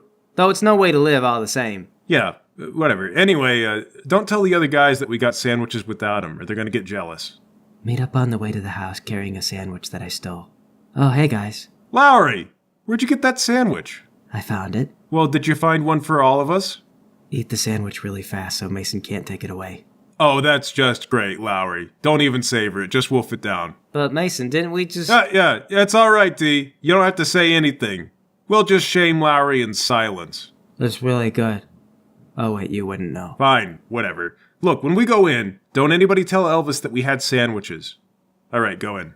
Elvis, are you still sulking? My heart is still broken, so yes. Elvis, I see you're surrounded by tissues. Did we need him for the boat ride? Maybe. Actually, we would need toilet paper. Oh god, stowing away sounds hard. I only have 6 lemons. We're never gonna succeed at anything. We don't even know how to poop right. Elvis, don't say that. We all poop fine. And when life gives you lemons, you're supposed to make lemonade. I think that makes the lemons last longer. 6 lemons becomes like, 20 glasses of lemonade to live on. Did you get any sugar? I don't think it's lemonade without sugar. Don't ask dumb questions. Elvis, I'm gonna do something. It's gonna make you feel better, okay? Here it comes. I slap Elvis. Ow! What? Why are you crying? Don't you feel better? Mason, you hit me! It's called tough love. Do you not feel loved? Is this not your love language? Whose love language is a slap in the face? You know, it's like when you come home and you ask Mom if there's dinner and she throws a bottle at you. That's how you know she heard you. Did you not have that with your family? No, my parents never threw things at me. Well, that explains why you're a messed up killer. You grew up in a messed up home. I didn't realize my childhood was abnormal. Yeah, I mean, abusive situations can be like that. Sometimes you don't even realize they're abusive. So, do you feel better now, or should I throw a bottle? I mean, I don't really feel better. I think I mostly just feel confused. You're probably just not used to receiving real affection. Here, I'll hit you again. No. Wait. Okay. Maybe we could do hugs. A hug? Who shows affection with the hug? That's weird.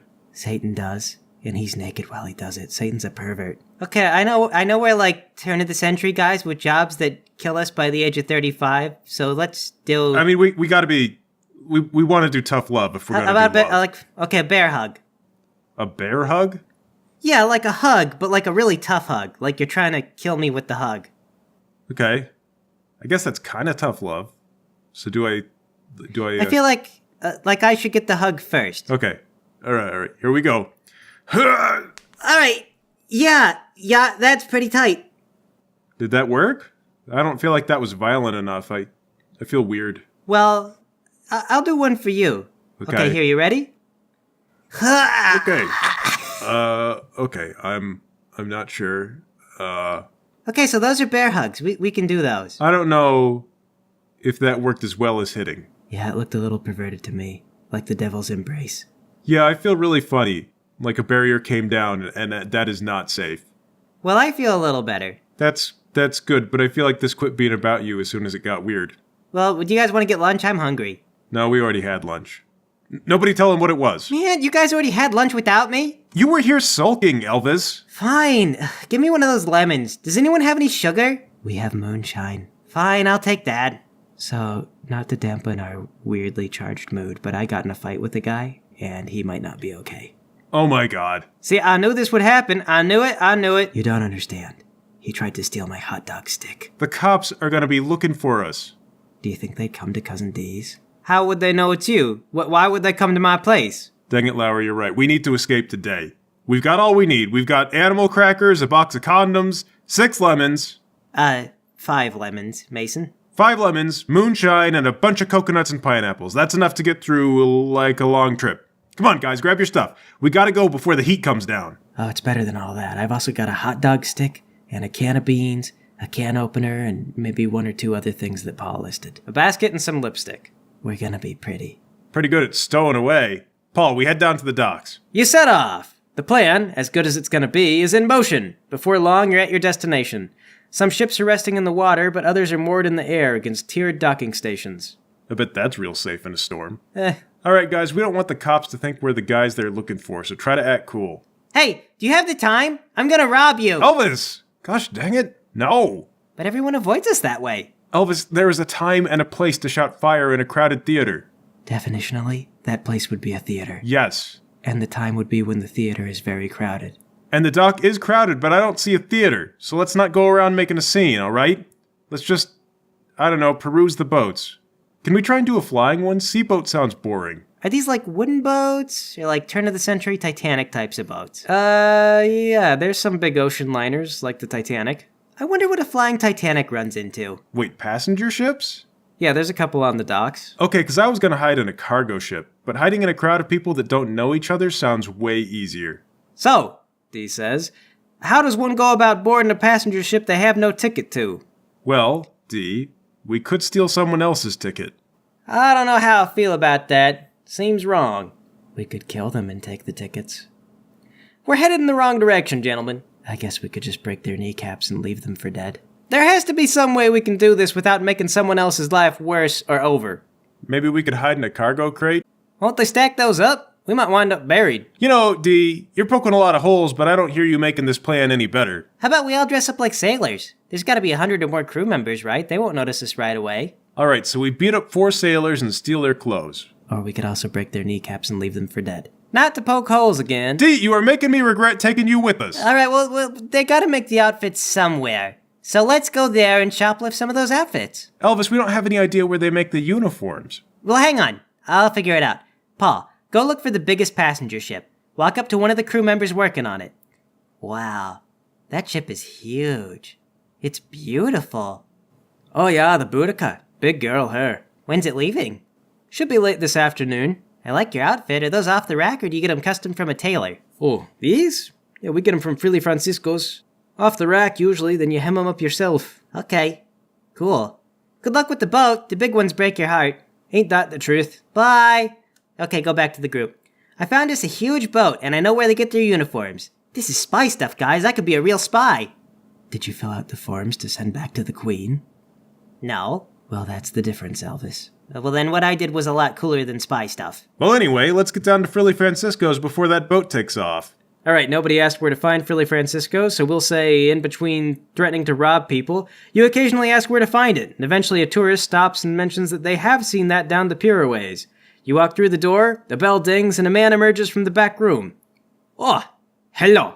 Hello. This is a really nice place you got. It could be a little bigger, but... Oh yes, I agree, but the prices along the boardwalk are infernally high. Thank goodness for all the sailors in need of uniforms, which I assume you are. Yes, we're going on a boat, and we need to report today. Oh, that's not good, gentlemen. I hope I have your size. Now I assume you have your company papers. They should have your order details. Yeah, of course we do. Elvis has them. No, I gave him to Lowry. No, you didn't. I distinctly remember that I did, Lowry. Do you remember when we were having coffee this morning? Yeah, you were complaining about your hemorrhoids and having to go to work today.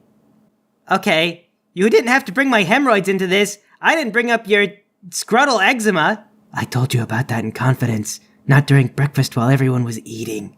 Well, how am I not supposed to think about that during breakfast anyway? It's haunting me. Guys, are you trying to tell me that you forgot our paperwork?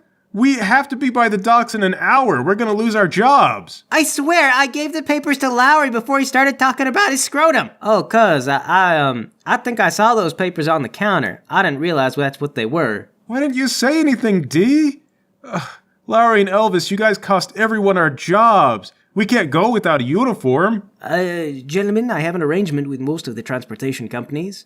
Maybe you can tell me who you work for and I can get you fitted. Oh, could you? Oh, thank goodness. Oh, man, we've been just tight on rent and tensions are high. I can tell. So who are you with? We'll get to work. We're with the, the really big passenger liner? Transpanlantic? Yes, thank you. Transpanlantic. Very well, gentlemen. This will take just a moment. The man, who is presumably Francisco, gets you fitted for outfits, then has you decked out in white sailing uniforms with markings on the shoulders that you don't recognize the significance of. Don't worry about the tab, gentlemen. I'll send the invoice along to Transpanlantic. Thanks, Francisco. You really saved our butts here. Happy to help. All right, let's hurry back before the ship takes off. Do you think it's bad he didn't ask what rank we were? That's probably what the markings on our shoulders are for, right? He probably set us up with low-ranking ones, and none of us argued, so he would have to have guessed right. I guess that would mean he's correct. Or that we're ignorant due to inexperience, which implies that he's still correct. Do you think I can pass off the tuba snorkel as my personal belongings? What are we actually carrying the rest of our stuff in? It's not much, so I assume that one of you has a rucksack or something. There's probably a size limit to what they'll let you take on board. Well, I guess we'll find out. Okay, Paul, just walk right on board that ship like we own the place. Like through the passenger entrance? Are there other entrances? How does the crew get aboard? To be honest, I don't know how boats work, so we'll say there's some kind of crew ramp that lets you guys walk up. And because I'm not sure how this works, there's a guy there. Like a ticket guy? I guess like an anti-stowaway guy? Or just a guy that they pay to stand by the door? I don't know. There has to be a system. I don't know how boats work. All right, well, does he let us walk on through? No, he stops you and he points to the tuba snorkel and he's like, hey, what's that? Oh, this? It's a skyhook. He frowns. He says, it's a what? Yeah, they told us to get a skyhook, so I went in town and I bought a skyhook. Did someone tell you this is a skyhook? Yeah, it was really expensive, too. Look, man, I think you've been bamboozled. There's no such thing as a skyhook. No, I mean, we were looking for the longest time, and that is what I was starting to think, but then we found a guy who was selling them. No, see, it's a trick. They tell you to go get a skyhook, and then you mess around, and you show up late and get in trouble with your superior. Look, man, just toss that overboard and get to your post. But it cost us a fortune, though. It was the only skyhook in town. I'm not gonna throw it overboard. Plus, the guy said it had a lot of features. Here, let me show you. Okay, so suppose you forgot your toothbrush. All right. Look. It's to your detriment, and they're probably gonna make you keep it as like a punishment. Just get in there. Does the guy have more stripes than me? Yes. Thank you, sir. Will do, sir. Board the boat. Well, you made it. You're successfully on the boat. All right. None of us knows anything about boats. Not us or the GM. Where would a person hide on a boat? Well, I think crew bunks are going to be really crowded and also assigned, so I don't know if you can just, hop in one of those. Is there a cargo room where we could hide inside a box or something? I mean, maybe? Yes? Alright, just start looking around for one of those. Try to make it look like we mean to be wherever we are. You know, I think some passenger ships have entertainment halls or something. You stumble into one of those on the upper decks. I don't know, that seems a little exposed. Well, it's only used during certain events. Wait, is there maybe like a piano with a long dust cover over it? Could we do a pillow fort and sleep under the piano? Yeah, sure, I don't see why not. Oh, it's gonna be so cool. Stowaway sleepover party. We should get some stolen marshmallows. Let's look around the rest of the ship, try and find the kitchen. Sure, having found what I assume is a valid place to hide on a boat that wouldn't get much scrutiny, you can go look for the kitchen. Could we at least scout out the storage space? I mean, what is that like comparatively? I want to say cramped. Like, they probably pack as much into that space as they can, and there's probably a risk of things sliding around during transit. And the piano doesn't slide around? It's like a permanent fixture, so they nail it down. You're just making this up as you go. Well, do you have logic that would persuade me otherwise? Because, I mean, cargo containers have to fall over from time to time. It's why they don't let people down there. Alright, fine. No, I don't have any better ideas. Piano slumber party it is. Hooray! Are there marshmallows in the kitchen? Yeah, why not? Are there matches? Are you gonna start a fire on the boat? No, I'm just gonna cook the outside skin of the marshmallows. That's how I like them anyway. Okay, yeah, there's a box of matches. The chef is probably gonna be mad you took them, but the crew has a lot of reasons to be mad at you guys. Do you guys know any ghost stories? I've seen so many dead bodies you wouldn't believe it. Does anyone but Lowry know ghost stories? I remember it was established that ghost stories are real. So yeah, one time my granduncle came back from the dead to complain that his kids didn't come to visit enough. It was awful. That is a pretty scary story, Mason. I wish you'd waited for marshmallows and nighttime, but, you know. Do you guys have anything else you wanted to do? Nope. I'm good. Piano fort time! Okay, you guys get situated under your piano, and I assume you sleep in shifts. It's like we're playing D&D again, except instead of skeletons, we're on the lookout for authority figures. They're equally dead inside, and they despise those of us who live. Alright, tell your ghost story now, Mason. My granduncle came back from the dead and he nagged us. That is terrifying. How about you, D? You got one? My granduncle came back from the dead and he nagged us. It was scary enough to deserve that third telling. It is a pretty good story, that's pretty good. You guys want a marshmallow? Nah, I'm good. Can I get a moonshine pina colada, Lowry? Here you go. Thanks. Oops, that's my phone ringing. What, you've got other friends? Yes, obviously. Who? My mom. Hang on, I gotta take this.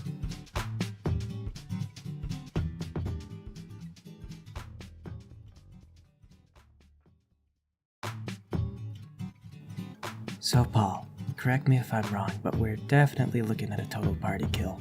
Not necessarily, Lowry. We're trapped on a boat, and if we successfully arrive at our destination, we win and the game is over. But that ending wouldn't be very exciting. Paul, we're all gonna die. I think there could be exciting ways to get off the boat.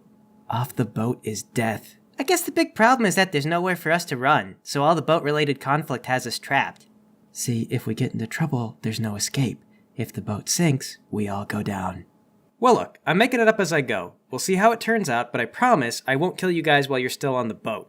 But Paul, that still leaves killing us in the water. Well, I can't predict what you're gonna do, Elvis, but I won't kill you in the water right away. I'll give you a chance. I'm trying to think of what your next roadblocks are gonna be here, and I'll try to end the game without the boat sinking.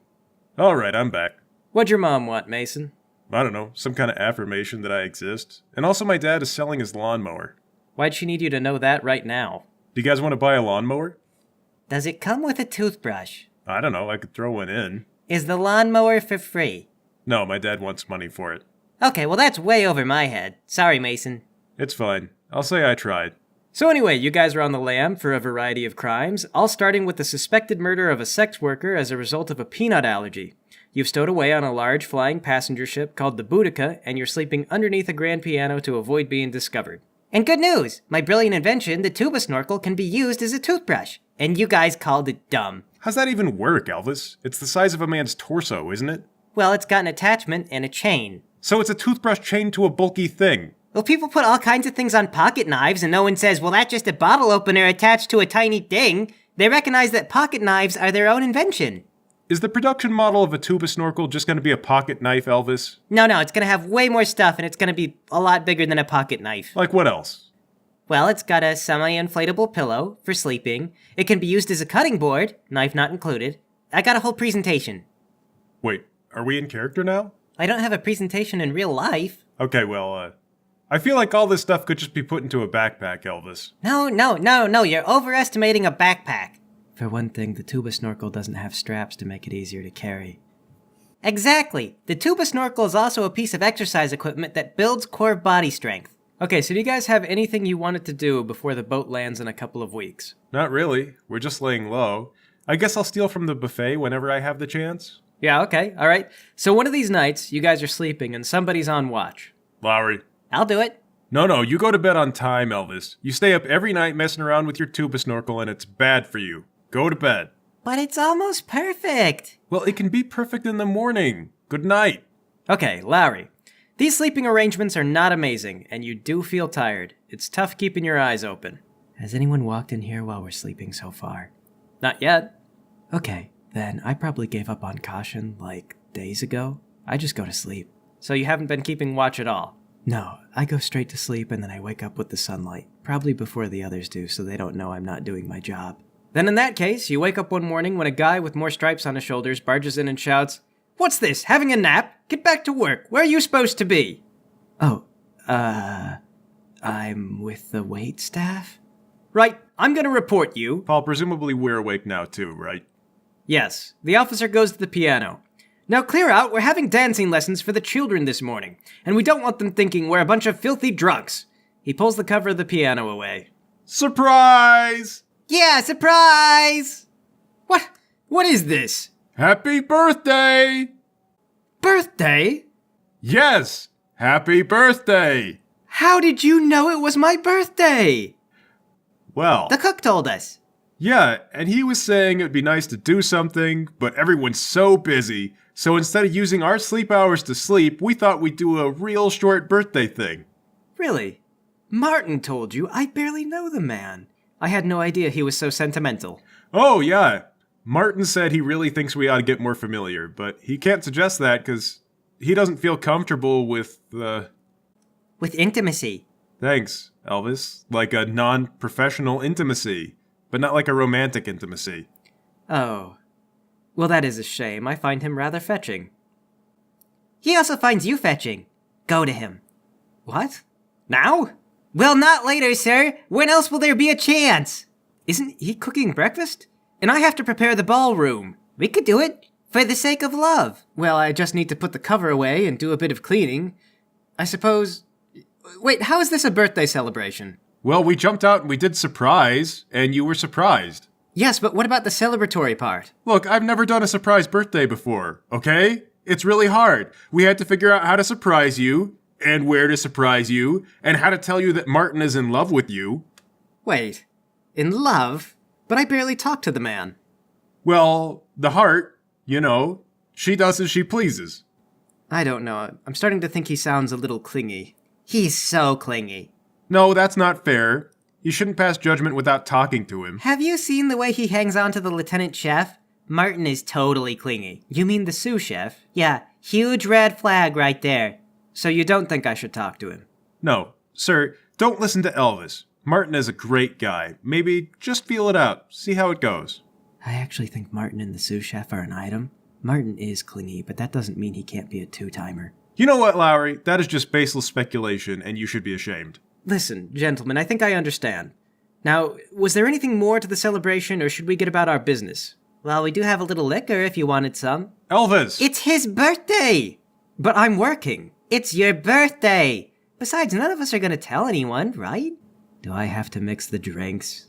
You're the only one who knows how, Lowry. Fine, start up the blender. Gentlemen, I don't know that's a good idea. Just one celebratory shot, and then I think Mason has some bread rolls from the buffet. Those were gonna be my breakfast.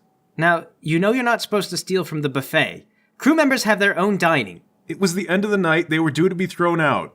Oh, so they're stale? I told you this is my first surprise birthday. Why are you being so judgmental? Can you please try to smile? I'm sorry. I'm sorry. It's my first surprise birthday as well. People just make them sound more fun and planned out than this.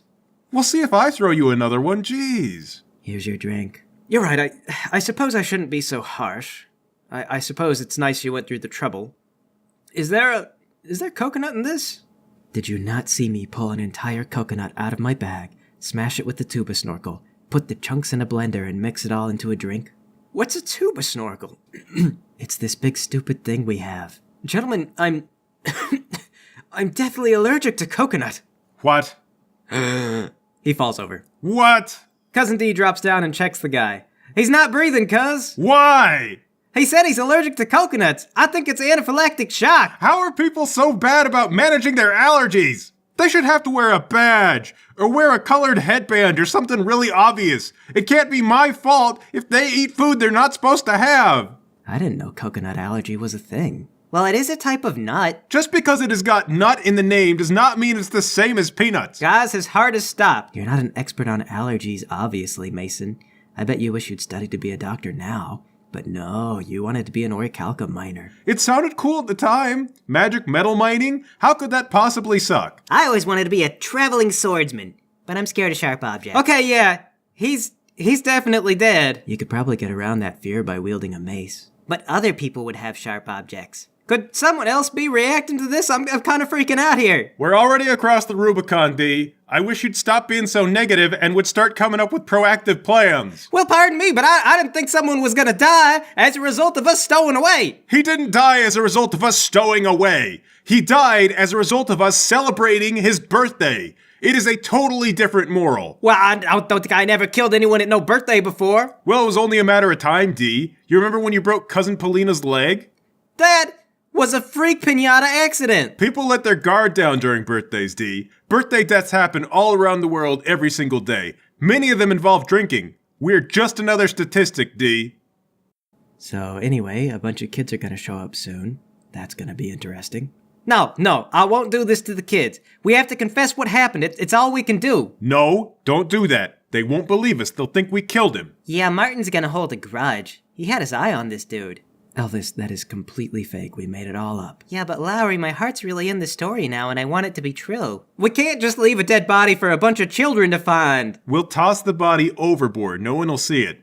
No, I'm not gonna desecrate the dead. If our granduncle was bad, this'd be so much worse. He's not gonna haunt us, okay? And if he does, we'll just throw coconuts at his spirit. That'll make him go away. No, Mason, I can't. D makes a run for the door. Tackle him. Okay, and that's a roll, and yeah, you tackle D to the floor. Let me go, Mason! The kids will be here any minute! Lowry, Elvis, toss the body overboard. Paul, check outside. Are there a lot of people?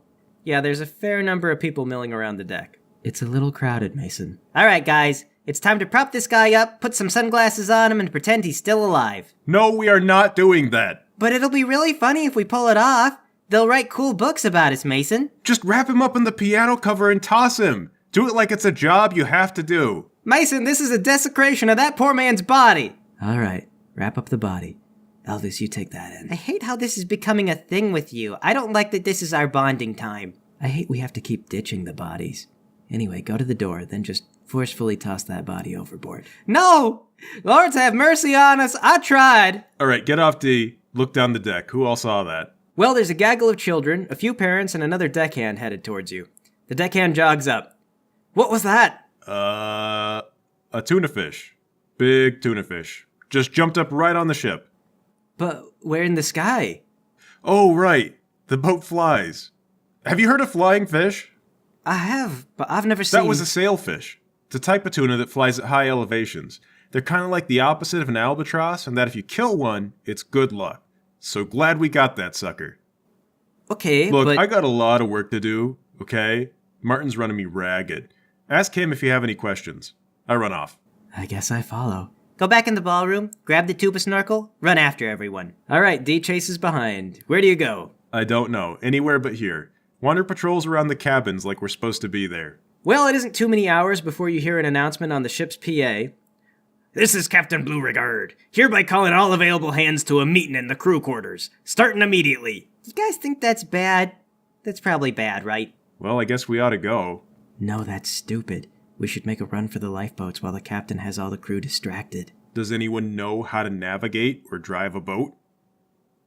Okay, see, I didn't think so. And if we have to get rescued, I bet they'll telegram the other ships and say their lifeboat was stolen by stowaways.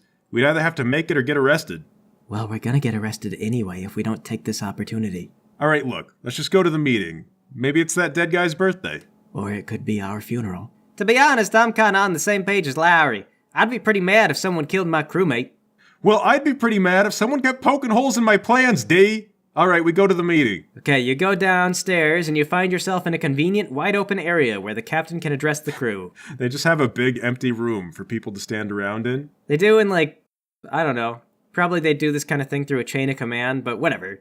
You go in the giant empty meeting room that all the boats have in this setting. Man, we should have slept in here. They only use this for meetings. No. You thought of that, but they also have crew football games down here, and it's super busy. Terrible hiding space. So it's like a giant rec room? Man, I bet we could have come down here to play if we knew about this. It's the price you pay for the criminal life. No good socialization. Anyway, currently there's a bunch of birthday decorations up. Streamers, balloons, that type of thing. See, I told you, we're fine. The captain climbs up to a convenient raised deck to address everyone. He says, "Gentlemen, we're gathered here today to celebrate the birthday of the honored officer Archibald." A cheer goes up and the captain holds up his hand. "But instead I come with terrible news. Archibald is nowhere to be found. He hasn't been seen since this morning, at which time 4 men appearing as crew members were seen tossing a man-sized package overboard. When questioned, the men claimed they were doing away with the flying sailfish, a situation we've all seen once or twice if you've been in the open airs for long enough. Except there's one problem. The flying sailfish only appears in the colder northeastern skies, and has never been known to get this far south. Dang. So close to a good alibi, guys. Almost had it. We suspect foul play. Has anyone here seen Archibald? And failing that, has anyone seen anything suspicious?" The guy raises his hand. Well, sir, I have been hearing the sounds of a blender coming from the ballroom in the off hours." Lowry, I told you they'd hear the blender. They probably just thought it was squirrels. At first I did think it was squirrels, or possibly bilge rats. As rodents go, they are known to be quite clever, but it's possible it was stowaways pretending to be squirrels. All right, Lowry, maybe your plan was correct. I know it was. I'm never wrong. I strongly disagree with that sentiment. However, for now, let's make a run while we can. On your way out, you hear the captain announce, "From now on, we're to maintain strict curfews. If you see anyone in your area you don't recognize, report them immediately and apprehend them if possible." Okay, go. Where are you going? To a lifeboat. All right, you get to a deck and find a lifeboat. How do you go about making use of it? All right, guys, start untying the boat. Mason? Yeah, I don't think that's gonna work. Just untie it. Come on. Paul, I start untying the boat. Well, okay. Paul, I help out. I guess just stand there and wait for this to happen. What are you doing? Elvis, help us out. I'll get the next one. What do you mean next one? This is our exit boat. You finish untying the boat, it falls away into the sky, tumbling end over end in the open air. Oh, right. Yes, it's a flying boat.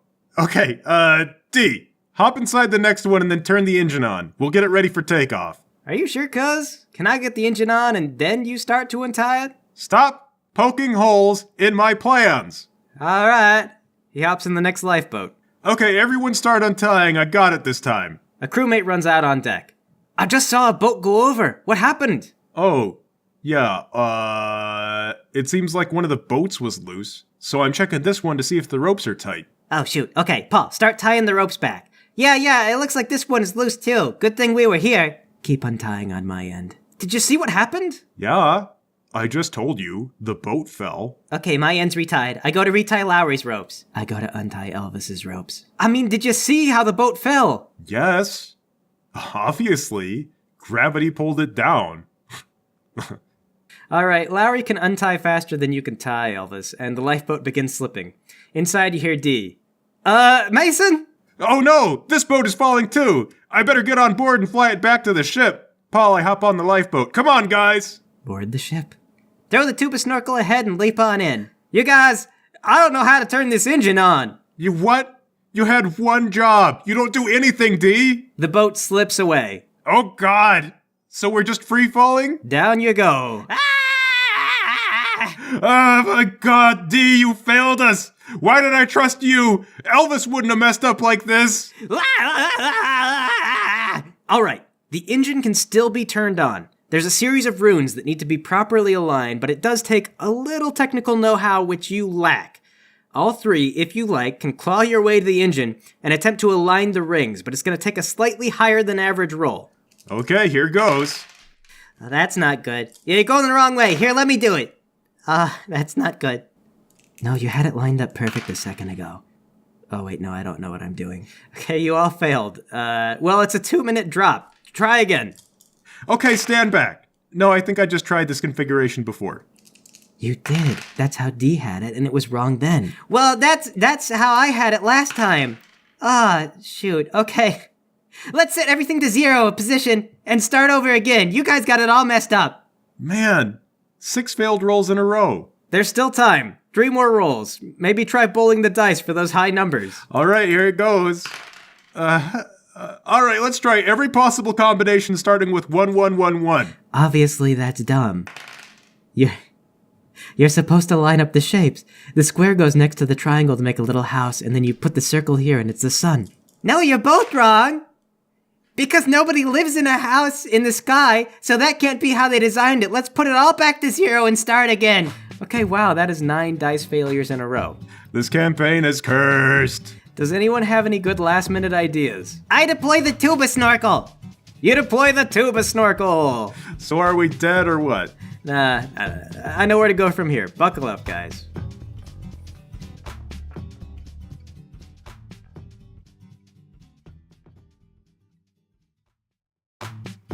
Man, what do you think the odds are of failing 9 rolls in a row like that? Paul, what did we need to roll? For that? If I saw a single roll of 6 hit the table, I was gonna turn the engines on. Okay, so we rolled 27 dice. We didn't get a single 6. The odds we wouldn't see a 6 are 5 out of 6. So 5 out of 6 to the power 27 is like less than 1%. That was the universe truly deciding that we should be dead. See, Elvis, this is why we can't trust the dice. You think it's astronomical, but it's not because the universe hates us. Dice rolls always fail.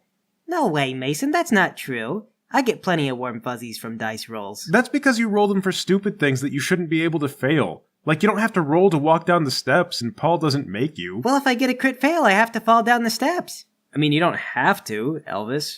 I don't mind that you do it. Certainly add some chaos to things. All that said, Paul, this is kind of a weird system for a one-shot. It's got a lot of rules about learning skills after the game that we're never going to get to use. Also, I think a lot of the skills we practiced this game aren't really listed in that book. Well, I think a lot of it falls under subterfuge, Lowry. There's also a running skill. Anyway, I think the reason the dice always fail Mason is because Mason uses the narrative to land his goals so often. The only time I ask him to roll the dice is if he does something dangerous and crazy, and those are always the hard rolls that he's likely to miss. Well, Paul, why would I want to take rolls on stuff I'm going to succeed at? You can hear me making the lies. You know, if I could, I'd probably take liar skills so people would be obligated to respect them. I'm not saying you should roll more often. Just that your relationship with the dice is really going to depend on why you roll them. See, I don't get games where people trust the dice. You walk in a room, the GM rolls too high, and a monster bites your head off. Everyone laughs because it doesn't happen very often, but what kind of exciting way is that to die? Honestly, if we'd all died when this boat hit the water, I'd have been fine with that. We cut the ropes before we had the engine. We deserved that. Ah, see, but Elvis deployed the tuba snorkel. You're welcome. Right, so here we go. Twice now, people have died from nut allergies, and both times it looked like your fault. You stowed away on a ship, but you were soon to be caught because the most recent incidental death was of a crew member. In a panic, you forgot that the ship was a flying ship, so you cut the lines to the lifeboat, and unable to turn on the engines, you plunged into the sea below from 40,000 feet. And we all died. So you would assume. However, at the last possible second, Elvis pulled the string on the tuba snorkel, causing it to inflate like a comical airbag, cushioning you from a fatal collision, then providing you with a desperate flotation device as the lifeboat splits apart. Your ribs are bruised, if not broken, but by some miracle, you are alive. Clinging to the tuba snorkel, only that between you and death. Oh my god. Tuba snorkel. Oh my god. It's a stupid invention, you said. Well, it would never do this twice. Apologize to the tuba snorkel. You didn't plan for this. You couldn't have planned for this. This was not in the marketing. Well, you never listened to the marketing, and it doesn't matter. It was supposed to be a pillow, but I couldn't get the inflation right, so I made it bigger, thinking it'd take longer to fill up with air. I mean, it was still really fast, but maybe it'd work as a mattress. And guess what? Boom! Accidental genius. Well, it's uncomfortable as all heck, so it's not a good mattress. I throw up. That's okay, buddy. Just get it all out. I think I poked a lung. I don't know, the adrenaline is crazy right now. The gods are giving us a second chance, Mason. Yeah, well, they should, because you screwed up our first one, D. It didn't look that hard to turn on the engine. I could have done it if I wasn't falling to my death. Do you guys smell that? It smells like tin. I think I hit my head. Does this thing come with a rudder? No, Mason, it was supposed to be a mattress. It wasn't supposed to be a boat. Well then, Elvis, we're still dead. We're just out here in the middle of the ocean. All we've got is some hardtack, whatever's left of the fruits, a blender, a hot dog stick, some lipstick, and this stupid life-saving piece of garbage we're all gonna die on. Man, we should have stolen some water. There were probably quite a few things we could have done differently. I wish I'd learned to swim at some point in my life. Seems like kind of a long way to swim. That one probably wouldn't have helped you. Nuh-uh, I totally heard about this guy once who swam the whole length of the entire sea. You might be thinking of someone who swam the length of a channel, Mason. No, Lowry, I'm pretty sure it was the sea. If you need rest, you can float on your back and then sleep that way. I could swear I read that in a book somewhere. You think there's sharks out here? That can sense people in trouble. They're like evil dolphins. But if we're lucky, dolphins will find us first and take us to shore. A woman pops out of the water next to you. Oh, I wouldn't expect sharks or dolphins this far out in the shallows, usually. Oh, hello. Elvis, who are you talking to? I can't see over the tuba snorkel. There's a lady here. What do you mean there's a lady? The sea madness is already setting in. I mean, there's a lady and she knows about sharks. A pleasure to meet you. Oh, gosh dang it, I'm going sea mad too. Elvis, your sea madness is contagious. Way to go. Well, I can't help it. You guys are funny. Do you want to come back to my place? Is your place the bottom of the ocean? Because if it's all the same, I'd rather cling desperately to life for a few hours. Can you come back later? Oh, no, my place is in the coral reef. But there's an island nearby the reef if you'd rather stay on dry land. Dry land sounds good. Yeah, dry land is really good. This is probably some kind of trap. Well, I could always just leave. No, don't listen to Lowry. He does not understand how to lay traps. All of life is a trap, really. We'll happily go to an island. Okay, let me just get a few of my friends. And she vanishes below the water. Alright, so just to be clear, we were all talking to a hallucinatory mermaid, right? I don't see why she has to be a mermaid if we're hallucinating. I've been pretending she's a friendly dwarf hamster. If I'm gonna die in craziness, I may as well be in control. How would a dwarf hamster get this far out in the ocean? It's my hallucination. He lives in the ocean and he breathes water, Mason. That would make him some kind of fish. It doesn't have to make sense, but yes, he's a magical fish hamster. I thought we were talking to a lady. Why is it a he? Because I've come up with a backstory and he has a wife and a kid, but one of his coworkers wants to have an affair with him and he wants to stay true to his wife. But there's a big business meeting coming up and it's just the two of them, so he's gonna have to set aside his sexual tensions. I don't see why you don't tell this from the female perspective. Mason, we are all gonna die in the ocean and I don't know, maybe they're both guys and they're gay or something. Why are you nitpicking my script? All I have to do is sit here and cling to this not even a life raft and nitpick your script. Who's the real villain here, okay? Alright, about 20 minutes of bickering pass and the mermaid, or possibly a hamster, surfaces again with two friends. I managed to find someone to help me push. Are you ready? Don't give in to temptation! Stay true to your wife/husband! I guess I'll take that as a yes. She starts pushing. Hey, are you a hamster? I'm a mermaid, hon. You don't have to be embarrassed, Todd. We're all willing to accept that you're an adorable fuzzy rodent that fits in the palm of my hand. How long have you been out here? I guess like 20 minutes. I just want to get a real firm grip on the sea crazies early on and be just really sure of what I believe, okay? Well, it's always good to see a proactive sailor. I just believe in mastering your environment where you can, you know? Oh, sure, yeah, we're all kind of about that. You guys gradually come up on a little island with a big smoking volcano in the middle of it. Oh, cool.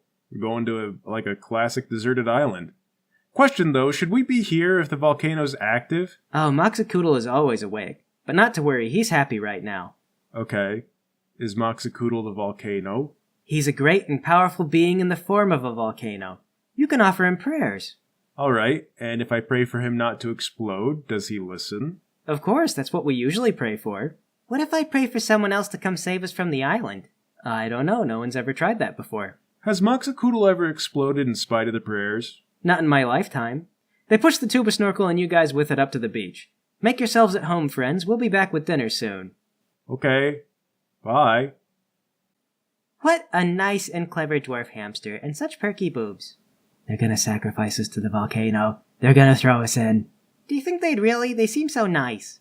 That or keep us as pets until we die from boredom. Either way, it's terrible. I could live with being a pet. You'd be alive, but you won't be living, and you're gonna get so fat. I can think of worse ways to live. I was an orichalcum miner, you know. Well, if we cared at all about living our lives, we'd find a way home, and then write a book about this island and how the mermaids are friendly and topless. And in the long run, we'd ruin this place with misguided tourists. Well, then, maybe the mermaids are right to keep us. Sounds like a bad deal to let us go, Lowry. Speak for yourself. I want to be a famous author. Maybe you can write books for the hamsters, Lowry. Elvis, hamsters can't read. Oh, right. Well, I could imagine them as literate hamsters if you want. I really think them being topless women is gonna sell more books. Yeah, to the teenage audience, but with the right publicist. Okay, short stories about a talking hamster who saves sailors and he loves to read.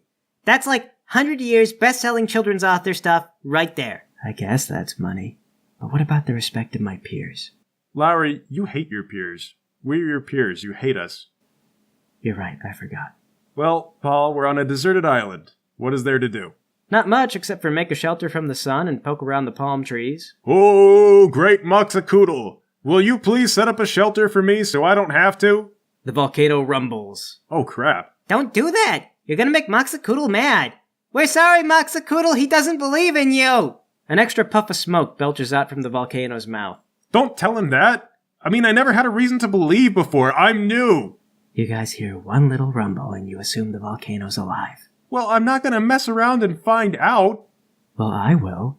Moxacoodle, if you have any will or sentience at all, show a sign. You hear a low, deep rumble from within the earth. Oh god, it's gonna explode! Why'd you do this, Lowry? We're sorry, Moxacoodle! Get down on the sand and prostrate myself before his greatness. You land face first on an angry crab. Ow! Excuse me, this is my worship spot! Throw the crab aside and go back to kowtowing. How do you know the crab isn't some kind of god? The entire island begins to shake. A giant plume of smoke and ash chuffs out of the mountain. Kill me, you earth-spewing barf queen. Give me an interesting death, I dare you. The volcano calms down. See, guys, you just have to look in the eyes of the god and then spit. They'll respect you, or they'll kill you outright. It's win-win. I mean, a lot of times the gods resort to torture. Well, Mason, then they'd be leaving me alive. Yeah, but you'd be, like, turned into a banana tree, or a cow, or something. It can't be worse than standing here shouting at a volcano like an idiot.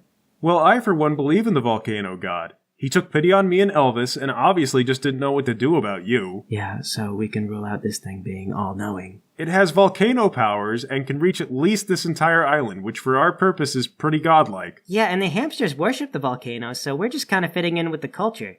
Yeah, I guess they'll be pretty happy that we believe in their god already.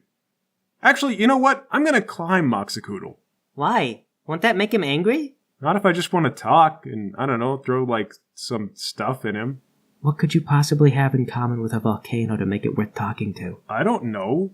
We both get indigestion. Look, do you guys just want to sit around waiting to be a dwarf hamster's pet human, or do you want to be the prophets who carry the word of the volcano? Because I guarantee, we're going to find out one of the hamsters has a shellfish allergy, and it's going to look like our fault. I'm sure something like that wouldn't happen in threes. There has to be some kind of law that says it can't. Wait, is D still with us? D! Sorry, Mason. I'm just a little bewildered, and you all cope so quick. I'm still trying to mentally catch up with falling out of the boat, and some mermaids came, but they're actually hamsters.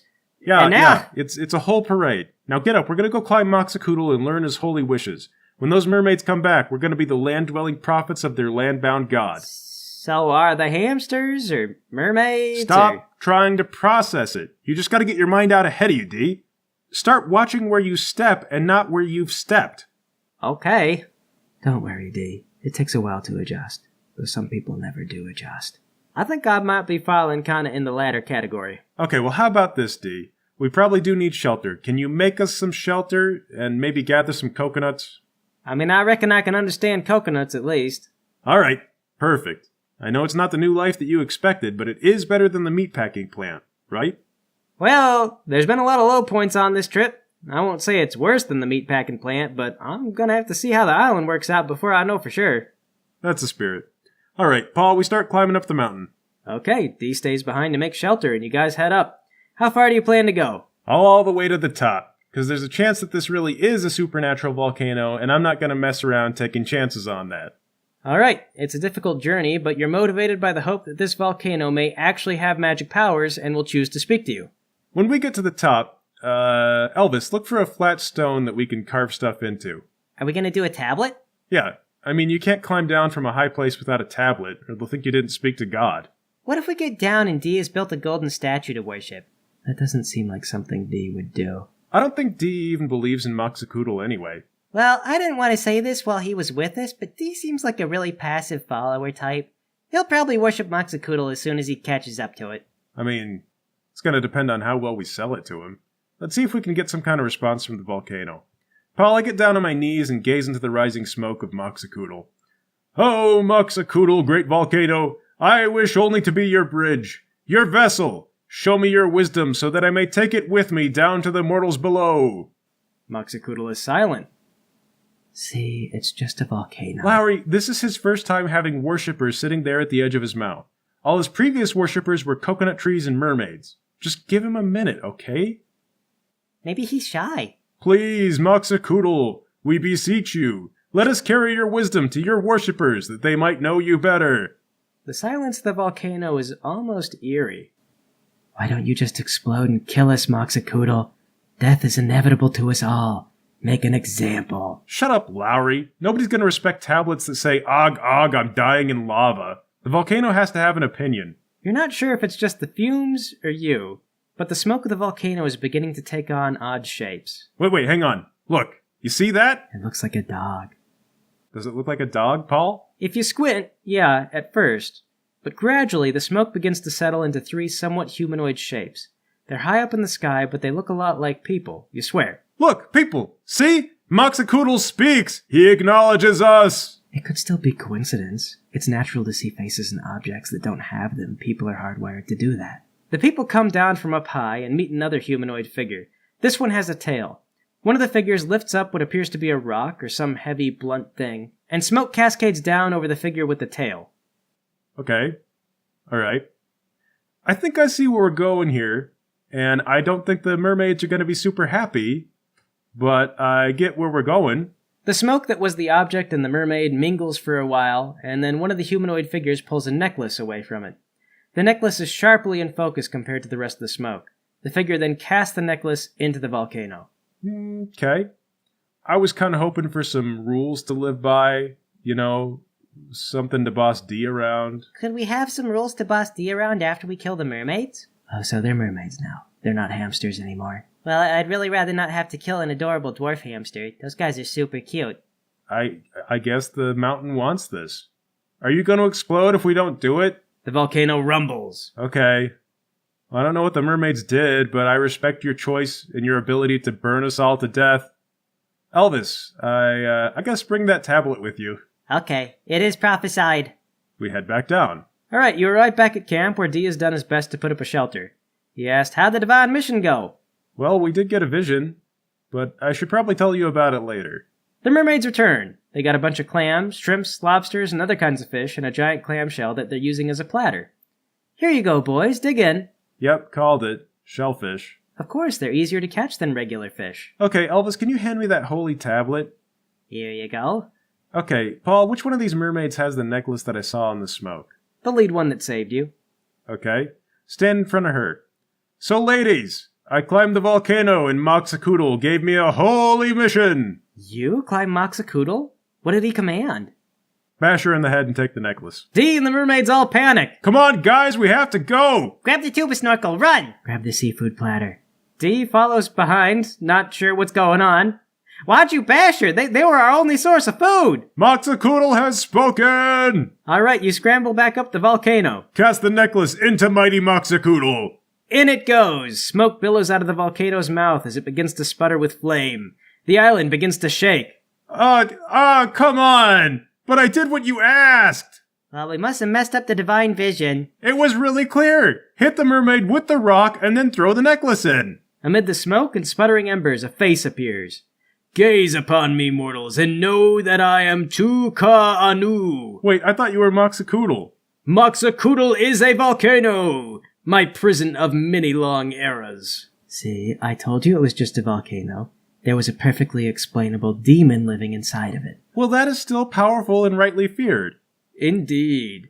But you were so swift and efficient to carry out my will and set me free that I offer you one reward in exchange for your service. Name it, and I will make it so. Okay. Can I talk with the guys? I have waited countless years already, and I am restless. I shall give you no more than 2 minutes. Okay. Guys, what do we wish for? Let's wish for the tuba snorkel to be an international success. Why would we do that? We'd still be trapped here on the island. We wish we were in a comfortable part of a civilized country where nobody is going to recognize us for any murders or deaths that we committed or are associated with. I commend the modesty of your request. It shall be! Smoke billows out of the volcano and surrounds you. It stings your eyes and lungs. Oh god. Is dead from smoke inhalation a nation? 'Cause it's about to be. The smoke clears and you find yourselves all standing in unfamiliar streets, surrounded by unfamiliar architecture. Oh, okay, alright. Whew. I'm sure we can't drink the water here, but I'll take it. Thank you, evil smoke cloud. Don't thank me so soon, mortal. The time to show my appreciation has ended. The time of my ascendance is now. People had stopped in the streets when this thing first appeared, but as it rises up and fire crackles inside of it, someone screams and everyone begins to run. But first I shall help myself to a meal, the first in several millennia. He scoops up your seafood platter. All right, I was looking forward to the oysters, but help yourself, I guess. You are a powerful demon. Wait, there are oysters in this? Are you kidding me?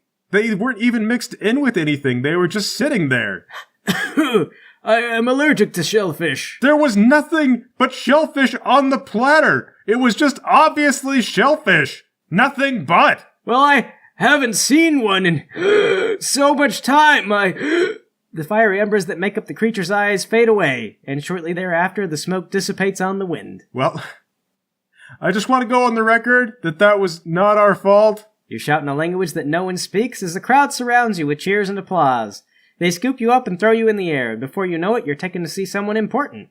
Each of you becomes a minor celebrity, and the tuba snorkel goes on to be a bit of a passing fad which makes Elvis some decent money, before everyone realizes it's a terrible invention. Hey! Yay! We did it. I like the allergy thing saving the day at the end. That was a good twist, Paul. Thanks. So I hope you guys like boat stuff, because next week's game has a pirate theme, and we're getting back on a boat! It probably won't be as bad as trying to stow away, I hope. At least I can yell at the sailors. Well, we'll see. Get excited, it's gonna be radical nautical. So I hope you guys all liked this season. That was the Peanut Murder. If you did, it would help us out a ton if you would consider supporting us on Patreon. We're found under Don Somewhere, and your donations help us going and make it possible for us to make new content. It's a really big deal for us, and I really appreciate everyone who's pitching in. If you like my content in general, we've actually been making a ton of stuff over the years, and you can go to our website, donsomewhere.com, and find links to a bunch of other things that we've done. Again, that's donsomewhere.com. You can find lots of cool stuff, or just keep your eyes out for the next episode. Those who donate on Patreon get the next episode 1 week in advance. Again, that's donsomewhere.com. You guys have a fantastic day, week, or whatever, and I'll catch you next time.